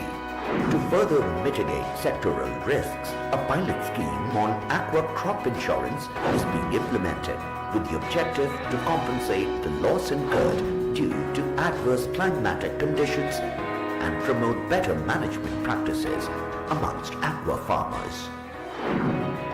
Till date, rupees 55.50 lakh financial assistance has been provided to states of Odisha, Assam, Madhya Pradesh, Goa, Karnataka and Union Territory of Puducherry for insuring 615 hectare fish crop and 414 hectare shrimp crop. How much you would got as a claim? Approximately? Approximately, if the culture goes beyond 60 days, we will get above 70%. 70%. What is the total input cost per hectare average? Acre, we can say 12 to 13 lakhs. So 12 to 13 into 70%, something like? Yeah, some 9 lakhs. 9 lakhs. So you got the assurance that 9 lakhs can be received as claim. A new insurance product providing basic and disease coverage exclusively for shrimp crop has been devised by ICAR, Central Institute of Brackish Water Aquaculture, CIPA, with the support of NFDB, is being disseminated. The product has differential premium rates ranging from 3.7 to 8.5% to suit the farmer's requirement and farm location. Government of India is also introducing insurance coverage for fishing vessels under PMMSY that covers damage to the hull, machinery, collision liability, total loss, partial loss and losses caused by natural calamities. Registered fishing vessels with valid license under the category of deep sea fishing vessels, motorized mechanical fishing vessels, motorized non-mechanical fishing vessels and non-motorized or traditional fishing vessels will be eligible under the scheme.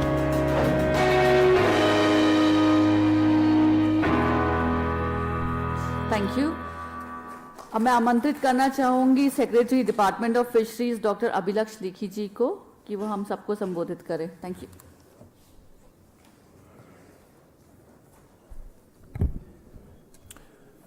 माननीय रूपाला जी, stage पे विराजमान अन्य गणमान्य व्यक्तिगण, इस सभागार में मौजूद हमारे बैंकर्स, इंश्योरेंस कंपनीज के representatives, fish farmers, department of fisheries के ऑफिशियल्स, आईसीआर इंस्टीट्यूशंस के ऑफिशियल्स, आप सबका बहुत बहुत स्वागत है।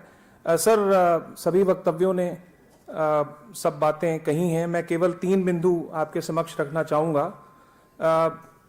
यहाँ पे बात हुई ग्रुप एक्सीडेंट इंश्योरेंस की, तो ये हमारी सबसे पुरानी स्कीम है सर, और इसमें प्रीमियम सरकार भरती है और ये बहुत सक्सेसफुली चली है। ब्लू रेवोल्यूशन और प्रधानमंत्री मत्स्य संपदा योजना में अगर हम आंकड़े देखें तो लगभग 3 करोड़ लोगों को इसका बेनिफिट मिला है और जो हमारा फाइनेंशियल आउटगो है वो लगभग 67 करोड़ है सर। तो ये हमारी सबसे सक्सेसफुल स्कीम है और दुख की घड़ी में मछुआरे भाइयों और बहनों के साथ इस स्कीम का पूरा साथ रहा है। दूसरा एक अहम मुद्दा सर जो इंश्योरेंस सेक्टर में है वो है क्रॉप इंश्योरेंस। तो हमने देखा यहाँ पे जो भी एक्सपर्ट्स और सारे हमारे ऑफिसर्स ने शेयर किया, लगभग 2000 हेक्टेयर के पायलट्स हमने चला रखे हैं सर। इसमें पीछे भी बहुत सारी समीक्षाएं हुई, मीटिंग्स हुई, और बहुत सारी इंश्योरेंस कंपनीज ने ये चीजें बताई कि एक तो लेगेसी डेटा, जैसा यहाँ बताया गया, हिस्टोरिकल डेटा, लेगेसी डेटा, उसकी एक कमी है जिसकी वजह से एक ट्रस्ट डेफिसिट फार्मर और कंपनीज के बीच में रहता है, या फार्मर्स या ऑर्गेनाइजेशंस और कंपनीज की, इंश्योरेंस कंपनीज के बीच में रहता है। उसके बारे में हमें कुछ समीक्षा करनी पड़ेगी, और रिस्क किस नेचर का है और कितना रिस्क कवर किया जा सकता है और कितना रिस्क ऐसा है जिसकी जानकारी पूरी, चाहे वो साइक्लोन हो, चाहे वो और किसी किस्म की आपदा हो, वहां पर भी इंश्योरेंस कंपनीज के बहुत शक शुबे हैं।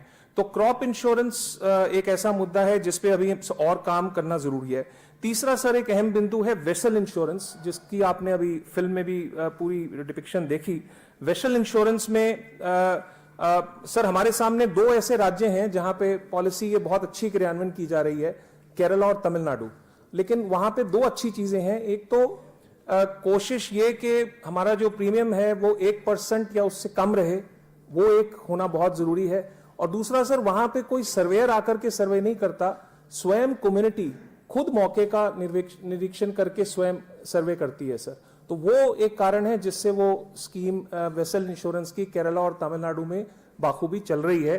तो सर इन 3 मुद्दों पर जो जरूरत है इस वक्त यह है कि भारत सरकार के स्तर पर डिपार्टमेंट ऑफ फिशरीज में क्या देश भर के लिए हम चाहते हैं मार्केट में इंश्योरेंस के प्रोडक्ट्स विकसित हों, और इंश्योरेंस के जो प्रोडक्ट्स विकसित हों वेरियस इंश्योरेंस कंपनीज के द्वारा उन तक फार्मर्स पहुंचे। सरकार अपनी पूरी कोशिश कर रही है कि किसी ना किसी तरह से प्रीमियम को सब्सिडी के थ्रू हैंडल भी किया जाए, लेकिन ज्यादा जरूरी यह है कि राष्ट्रीय स्तर पर हम इसके कोई स्टैंडर्ड ऑपरेटिंग प्रोसीजर या गाइडलाइंस पे वर्क करें। तो हमने एक ग्रुप छोटा सा बनाया है सर ज्वाइंट सेक्रेटरी की अध्यक्षता में, जो अभी इस पे सर काम हुआ नहीं, तो गाइडलाइंस एक कॉमन हम बना पाएंगे तो देशव्यापी हम कुछ चाहे पैरामीट्रिक के इश्यूज हों चाहे दूसरे इश्यूज हों, उनका आंकलन कर करके उन स्टैंडर्ड ऑपरेटिंग प्रोसीजर्स को हम आपके माध्यम से पब्लिक में साझा करेंगे।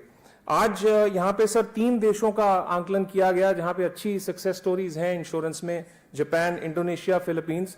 इन कंट्रीज में भी हम देखेंगे, हम ब्लैंकेट कोई चीज किसी देश से यहाँ पे लाएं वो भी अच्छी चीज नहीं है, लेकिन अपनी रियलिटीज देख करके, क्योंकि हमारे मछुआरे सारे स्मॉल और मार्जिनल नेचर के हैं, तो अपनी ही हिस्टोरिकल और कल्चरल प्रैक्टिसेस के बेसिस पे हम अपने इंश्योरेंस के सेक्टर को कैसे स्ट्रेंथन कर सकते हैं, इस पे पूरी कोशिश रहेगी। एक चीज का जिक्र बहुत आया सर कि आगे क्लाइमेट चेंज के चलते बहुत सारे बदलाव आएंगे हमारी फंक्शनिंग में, चाहे फिन फिश हो चाहे श्रिम्प हो, ये भी फैक्टर हमें माइंड में रखना पड़ेगा। पर मैं इंश्योरेंस कंपनी से 2 रिक्वेस्ट करना चाहूंगा। एक तो सर ये पिछली मीटिंग्स में निकल के आया कि किसी भी इंश्योरेंस कंपनी में जो आज के दिन कृषि क्षेत्र में बहुत सक्रिय तौर पे काम कर रहे हैं, फिशरीज के एक्सपर्ट उनकी कंपनीज में बिल्कुल नहीं है। तो जब तक वो बात करेंगे कि हमें लेगेसी डेटा दीजिए, हमें हिस्टोरिकल डेटा दीजिए, हमें स्टेट्स के माध्यम से ये बताइए कि आपके फिशरीज सेक्टर्स की स्पेसिफिक रिक्वायरमेंट्स क्या हैं, आप भी कोशिश कीजिए कि आप अपनी कंपनीज के अंदर 8% पर ग्रो करने वाले एक सेक्टर के एक्सपर्ट को रखिए, ताकि आप उस प्रोडक्ट को और अच्छा और प्रैक्टिकल और ऑन द ग्राउंड चलने वाला प्रोडक्ट बना सकें। और ये चीज एक इंपॉर्टेंट है। और दूसरा सर इन सारी कंपनीज से ये भी रिक्वेस्ट रहेगी कि जहां पर भी प्रैक्टिकली ये किसी चीज को कर सकते हैं तो डेटा हम सारा उनको प्रोवाइड करेंगे। हमारी जो कमेटी है सर, जो ज्वाइंट सेक्रेटरी चेयर कर रहे हैं, उनकी अब रेगुलर मीटिंग्स करके लगभग 1-1.5 महीने में हम कॉमन गाइडलाइंस पे काम कर करके आपके समक्ष रखेंगे। और हमारी पूरी कोशिश रहेगी कि जो आज के दिन भी सीबा ने प्रोडक्ट्स बनाए हैं उनकी भी अवेयरनेस जनरेशन, आउटरीच छोटे मछुआरों तक, किसानों तक कैसे पहुंचे, इसके लिए भी डिपार्टमेंट ऑफ फिशरीज NFDB के थ्रू पूरी कोशिश कर रहा है। और इसी तरह से सभी किसान भाइयों को साथ लेकर के जो मछली का काम करते हैं, बैंकर्स को, इंश्योरेंस कंपनीज को, हम पूरी इस प्रक्रिया को बखूबी आगे बढ़ाएंगे। बहुत बहुत धन्यवाद।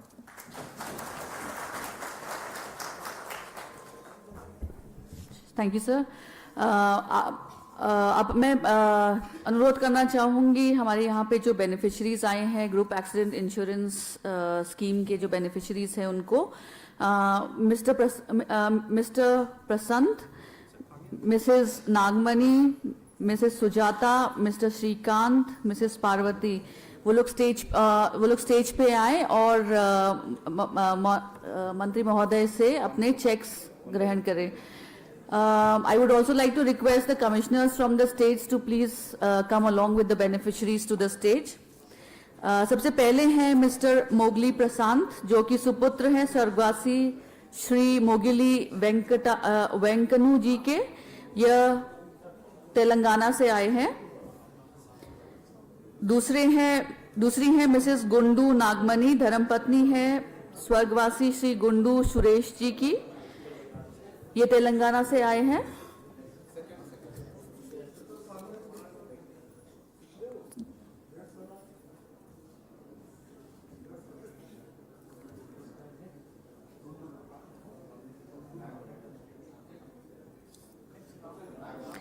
मिसेस गुंडू नागमणि धर्मपत्नी हैं स्वर्गीय श्री गुंडू सुरेश जी की, तेलंगाना से.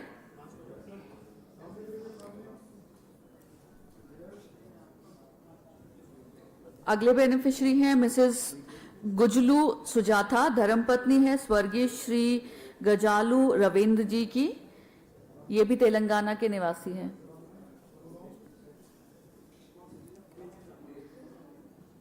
डिस्ट्रिक्ट मेदक.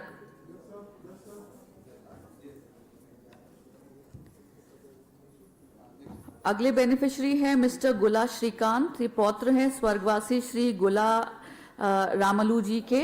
ये भी तेलंगाना से हैं, डिस्ट्रिक्ट कामारेड्डी.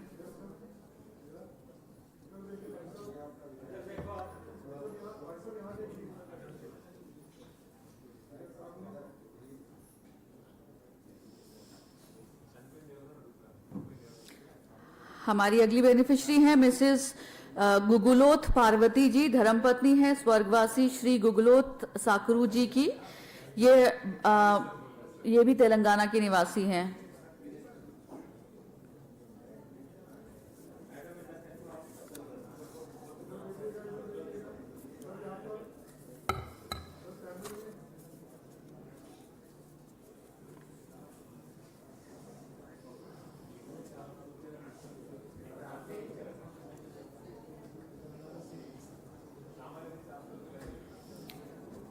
Thank you. अब मैं अनुरोध करूंगी हमारे मंत्री महोदय जी से. 10-12 दिन के लिए वहीं चलो. Hello hello hello. जी सर. हाँ मैम, मंत्री महोदय से बात कर सकते हैं क्या? हम लोग उत्तराखंड से आए हैं. सर अभी थोड़ा हमको समय की थोड़ी कमी है. आपसे अनुरोध है कि हम बाद में कभी करेंगे इसको आगे. नहीं कभी नहीं, हम तो उत्तराखंड और उत्तर प्रदेश ये हमारा कहीं भी नाम ही नहीं है. और हमारे मत्स्य जीवी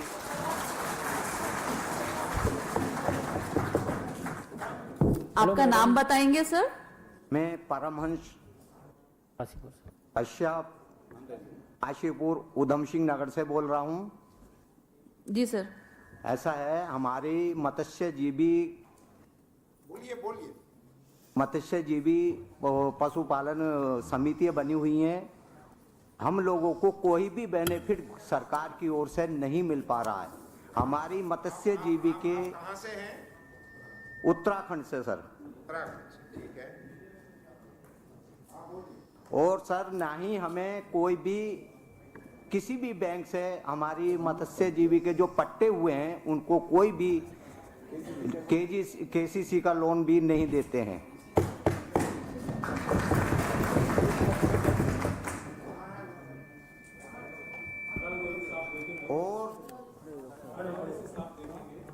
और सर ऐसा है, हमारे यहाँ पे जो पट्टों की प्रक्रिया है जो देने की, वो बहुत गंभीर विषय बना दिए हैं जो कि हमारे मत्स्य समुदाय के हित के होते हैं. वो SC ST और मंगल दल महिला समूह को बना के दे दिए जा रहे हैं. और हमारे पट्टे हम लोगों को जो हमारा अधिकार है हमें नहीं दिया जा रहा. 29 साल के पट्टे और 5 साल को हमारा यानी हम लोगों का मत्स्य जीवी जितनी भी समिति हैं कोई हमें बेनिफिट नहीं मिला. और हमारा जो सरकार से जो बेनिफिट जाता है वो और लोगों को बांट दिया जाता है, ना कि मत्स्यजीवी जो हमारे समुदाय के लोग हैं उनको नहीं मिला आज तक।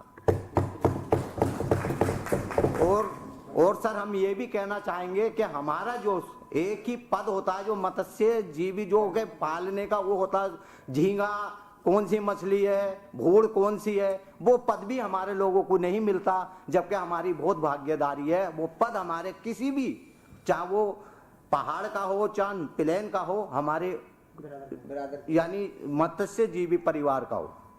समाज से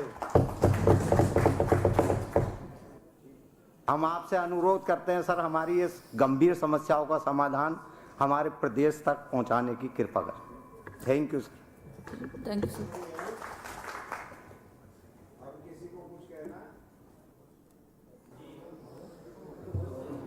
जी सर, एक तो सर बिजली की समस्या है, हमें रात में बिजली नहीं मिलती। आप अपना परिचय दीजिए। मेरा नाम सर वरुण सिंह है, मैं अमरोहा जिले से यूपी से आया हूँ। हाँ सर, हमारे यहाँ रात में बिजली नहीं है, हमारे जिले में मंडी नहीं है सर। हम मछली जो है बेचने के लिए बाहर जाना पड़ता है, तो वो शुल्क लगाते हैं, मंडी शुल्क। रास्ते में कहीं पकड़ लेते हैं, कहीं और हमें। और मछली अब तक है हमारे पास इस सीजन में बिक नहीं रही। हमारी 100 रुपए में तैयार हुई है, 73-74 रुपए में बेचनी पड़ रही है हमें। ओके, धन्यवाद। हेलो, आमंत्रित करना चाहेंगे मंत्री महोदय सर को। 1 minute sir, 1 minute sir, 1 second sir. Sitarganj Udham Singh Nagar Uttarakhand से आया हूं मैं सर। सितारगंज ऊधम सिंह नगर उत्तराखंड से सर ऊधम सिंह नगर से सर। 1 सेकेंड सर, उत्तराखंड में जिस एक बार सर्वे करा ली जाए कि उत्तराखंड में जो सरकारी मत्स्यजीवी समिति बनी है वो कितनी समिति बनी है, किन किन को पट्टा मिला है, किन को नहीं मिला है। वहां उत्तराखंड में मुंह देख के ही पट्टे दिए जाते हैं, ताकि वहां पर जैसे अगर 100 समितियां बनी है, 100 समितियां में से 10 लोगों को पट्टे मिले हैं, बाकी 90 लोगों को पट्टे मिले ही नहीं है सर। उस पर संज्ञान किया जाए।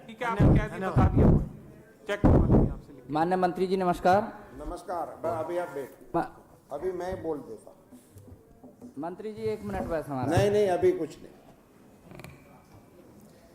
ये आज के इस कार्यक्रम में उपस्थित हमारे सचिव महोदय अभिलक्ष जी और उनकी सारी टीम, और इंश्योरेंस कंपनी से आए हुए सभी इनके नेतृत्व करने वाले अधिकारीगण, बैंकों से आने वाले, और जो हमारे साथ टेक्निकल माध्यम से जुड़े थे, FOA से अपना सुचित्रा जी, और भी कई लोग जो हमारे साथ जुड़े थे टेक्नोलॉजी के माध्यम से, और हमारे मछुआरे भाइयों एवं बहनों, एक बात आप सभी को सुनने के लिए हमारे पास फुल टाइम है। ऐसा नहीं है कि हमारे पास टाइम नहीं है, मगर आज का हमारा सब्जेक्ट जो है वो इंश्योरेंस के आधार पर बात करनी थी। अभी आपको बिजली नहीं है तो वो अलग विषय है, उसी के बारे में। रास्ता नहीं है, मंडी नहीं है, ये हमारे फिशरीज सेक्टर के इशू है, उसके बारे में हम अलग से बात करेंगे। और मैं आपको, मुझे बताते हुए खुशी हो रही है, मैंने 8000 किलोमीटर की कोस्टल परिक्रमा कर ली है, और मैं 150 से ज़्यादा स्थानों पर फिशरमैनों को मिल के आया हूँ, फिश लैंडिंग सेंटरों को देख के आया हूँ, वो बोट में जाके आया हूँ। सो इन सारी चीज़ों को मैं मिलने के लिए पूरी यात्रा किया। कच्छ मांडवी से निकला था और गंगा सागर तक हमने यात्रा कर दी है। तो सभी कोस्टल स्टेट में मेरा जाना हो गया है। यहाँ ज़्यादातर जो लोग हैं वो हमारे इनलैंड वाले हैं और ये सारी बातें हैं, उसके लिए अलग से भी हम बैठ सकते हैं, अलग से मिल भी सकते हैं। और आप सभी को कोई भी इश्यूज है तो लिखकर इधर आप छोड़ के जा सकते हो, मैं इसका कॉग्निजेंस लूँगा, वो एक अलग बात है। विषय ये था कि हमारे मछुआरे समाज को और उसमें इंश्योरेंस का जो कारोबार है वो इतना सही तरीके से नहीं है। ये देखो, एक हमारा जो अपना ये एक्सीडेंटल ग्रुप इंसिडेंटल का हमारा इंश्योरेंस चल रहा है, तो इसके अच्छे अनुभव आ रहे हैं। जिन फिशरमैनों को इनका बेनिफिट मिलता है तो उनको सही समय पे मिल जाता है। वो बहनें बता रही थी कि उसको लेन देन में भी कोई दिक्कत नहीं हो रही है, वो हमें सुनने को मिलता है। मगर नहीं है क्या, तो ये क्रॉप इंश्योरेंस इसमें नहीं है। तो जिस प्रकार से एग्रीकल्चर में क्रॉप इंश्योरेंस है, उसी तरह से हमारे में नहीं है। एक विषय ये सामने आता है। दूसरा, हमारा व्हीकल इंश्योरेंस नहीं है। वेसल्स जो है उसके बारे में भी ठीक से वो सिस्टम नहीं है। तो वो दोनों को कैसे ठीक किया जाए। और वेदर का जो यहाँ प्रेजेंटेशन हुआ, वो अभी बन रही है स्थिति। मैं मानता हूँ कि ये सबसे अच्छा और उपयुक्त डेवलपमेंट हो सकता है अगर इसको हम अच्छी तरह से लागू कर सके तो। क्योंकि फिशरमैनों को और आने वाले दिनों में ये जो वार्मिंग का चल रहा है पूरी दुनिया में, और इसी के चलते जो हमारे सामने संभावित समस्याएं आने वाली हैं, उसमें ये प्रोडक्ट हमारे काम में आ सकती है। तो बैंक से आए हुए लोग, इंश्योरेंस से आए हुए लोग और फिशरीज में काम करने वाले लोग, और मीरा बहन ने जैसे बताया कि ये इंश्योरेंस में यदि ज़्यादा लोग बेनिफिशियरी होंगे तो ही ये स्कीम अच्छी तरह से सक्सेसफुल चलेगी। सो इनका क्या रास्ता हो सकता है, कैसे हो सकता है? समझो कि कोऑपरेटिव का एक साथ इंश्योरेंस हो जाए। ऐसी कुछ स्कीम, जैसे पहले एग्रीकल्चर में लोनी को कंपलसरी बनाया था शुरुआत में, और उसी से उनके लोन लेते ही उनका इंश्योरेंस हो जाता था। तो मैं मानता हूं कि व्हीकल में ये दाखिल कर देने जैसा है, वेसल में। उसी सिस्टम यदि वेसल्स में हम लागू कर दे तो सारे वेसल्स अपने आप में इंश्योर्ड हो सकते हैं। उसी के बारे में हमें इनसे बातचीत करनी चाहिए और उस दिशा में हमें आगे बढ़ना चाहिए। एग्रीकल्चर में जो कंपलसरी था, वो बाद में किसानों की मांग के कारण हमने उसको भी स्वैच्छिक बना दिया है, और स्वैच्छिक बनाने के बाद भी किसानों की रुचि उसमें अच्छी तरह से बनी रही है। ये भी एक अनुभव उस फील्ड में आ रहा है। ये वेदर बेस्ड जो था वो भी इसलिए डेवलप हो रहा था कि एग्रीकल्चर में बागायती जो क्रॉप थे उसी में ये दिक्कत आ रही थी। उसमें भी हम यहाँ जो डेटा की बात चल रही है ना, वो दिक्कत उसमें भी थी। क्योंकि बाग में सारे फल के पेड़ जो होते हैं उनकी आयु अलग अलग होती है, उनका प्रोडक्शन अलग अलग होता है, उनका लॉस अलग अलग होता है। तो उसका कोई डेटा बेस्ड इनका क्रॉप लॉस नहीं तैयार हो सकता था। इसीलिए उनको वेदर बेस्ड इंश्योरेंस का इंस्ट्रूमेंट उसमें डेवलप किया गया था, और इनके बेनिफिट के लिए काम में आज आ भी रहा है। मगर ये भी अभी इतना, जैसे वो क्रॉप इंश्योरेंस चल रहा है, इतना अच्छी तरह से अभी भी एस्टैब्लिश नहीं है। उसमें कुछ टेक्निकल भी कमियां अभी तक वेदर स्टेशन वगैरह की जो है वो इसमें आ रही है। मगर अभी मेरा आप सबसे ये अनुरोध रहेगा कि आप इसके, हमारे सचिव महोदय ने जैसे बताया कि हम इस पर काम कर रहे हैं कि कुछ नेशनल एक प्रकार की गाइडलाइंस बन जाए। तो राज्य सरकारों का अपना अनुभव जो हो, राज्य सरकार से जो भी अधिकारीगण इधर मौजूद हैं, वो अपने अपने राज्य की ओर से भी हमें अपना वो भेजे, कुछ इसके इनपुट भेजे कि इस प्रकार की एक गाइडलाइंस हम चाहते हैं। और फिशरमैनों की ओर से भी, जो भी इनके एसोसिएशन के मुखिया है, उन लोगों से भी मेरा अनुरोध है कि वो भी इनकी ओर से अपनी इंश्योरेंस के रिलेटेड डिमांड्स जो है वो हमारे सामने रखने का प्रयास करें। और हम बैंकर्स और बाकी इंश्योरेंस कंपनी वालों के साथ बैठ के हमारे ऑफिसर्स इसकी गाइडलाइंस बनाएंगे और इसको पब्लिकली भी हम रखेंगे। फिर भी आप उस पर अपना सुझाव पेश कर सकते हैं, उसको पब्लिक डोमेन में भी डाला जाएगा। मगर मैं हमारे सचिव महोदय को धन्यवाद करना चाहूँगा कि फिशरीज सेक्टर के लिए एक बहुत ही महत्वपूर्ण मसला इंश्योरेंस का है, और इसके लिए आपने इस पूरे देश के प्रतिनिधियों के साथ बैठ के एक परामर्श करने का आयोजन किया। मैं मानता हूँ कि सांप्रत समय के लिए, हमारे विभाग के लिए और फिशरमैनों के लिए आगे चलकर माइलस्टोन का काम कर सकता है। तो इस प्रकार से हम सेंसिटाइज सारे स्टेक होल्डर्स को करने का प्रयास कर रहे हैं। हमें उम्मीद है कि हम कुछ फिशरमैनों के जो इश्यूज हैं इनको एड्रेस करने में कामयाब बनेंगे। आप सब लोग ने बहुत ही शॉर्ट नोटिस में इसमें हिस्सा लिया, इसके लिए सभी पार्टिसिपेंट को भी मैं धन्यवाद देता हूं। आप सबका बहुत बहुत शुक्रिया। भारत माता की जय। धन्यवाद सर। मैं अनुरोध करना चाहूंगी chief executive NFDB doctor L Murthy ji का, जो कि वोट ऑफ थैंक्स देंगे। और उसके बाद हम नेशनल एंथम के लिए प्लीज खड़े हो जाएंगे। Thank you. Namaskar. Good evening to all. As yes sir, yes sir. As NFDB, I deem it a honor and privilege to propose vote of thanks today on this national conference on fisheries insurance. The august presence of our Honorable Union Minister of Fisheries, Animal Husbandry and Dairy Government of India, Shri Purushottam Rupala sir, who has motivated us to convene this conference for this inspiring speech and actionable way forward to take insurance to the grassroots. So my heartfelt thanks are due to respectable Secretary of Fisheries, Government of India, Dr. Abhilash Lekhi IAS, for providing unwavering support and being instrumental in the growth and development of fishery sector. I would like also to extend my gratitude to Srimati Neetu Kumari Prasad IAS, Joint Secretary, for providing. Yes sir. Yes sir.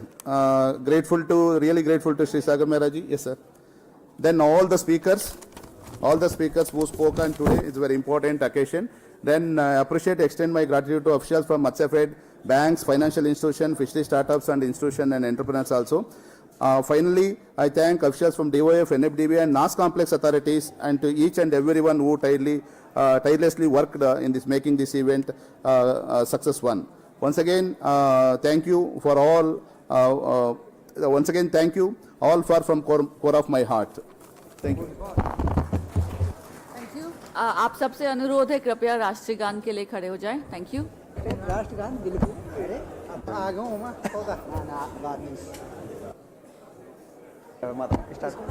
Jana Gana मन अधिनायक जय हे भारत भाग्य विधाता। पंजाब सिंध गुजरात मराठा द्राविड़ उत्कल बंगा। हिमाचल यमुना गंगा उज्जल जलधि तरंगा। तब शुभ नामे जागे तब शुभ आशीष मांगे। गाहे तब जय गाथा जन गण मंगल दायक जय हे भारत भाग्य विधाता।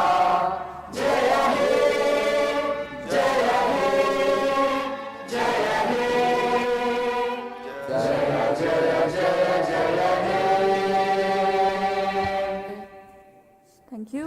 आप सभी का धन्यवाद इस कॉन्फ्रेंस में हिस्सा लेने के लिए। और कुछ रिफ्रेशमेंट्स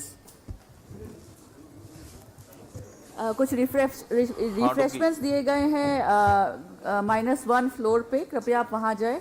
और सारे ऑफिशियल्स से अनुरोध है कि एक ग्रुप फोटो के लिए प्लीज रुके रहें। सारे ऑफिशियल्स जो हैं डिपार्टमेंट ऑफ फिशरीज, स्टेट से और एनएफडीबी से, एक ग्रुप फोटो के लिए। बाकी सारे लोग आप रिफ्रेशमेंट्स के लिए जा सकते हैं। Thank you.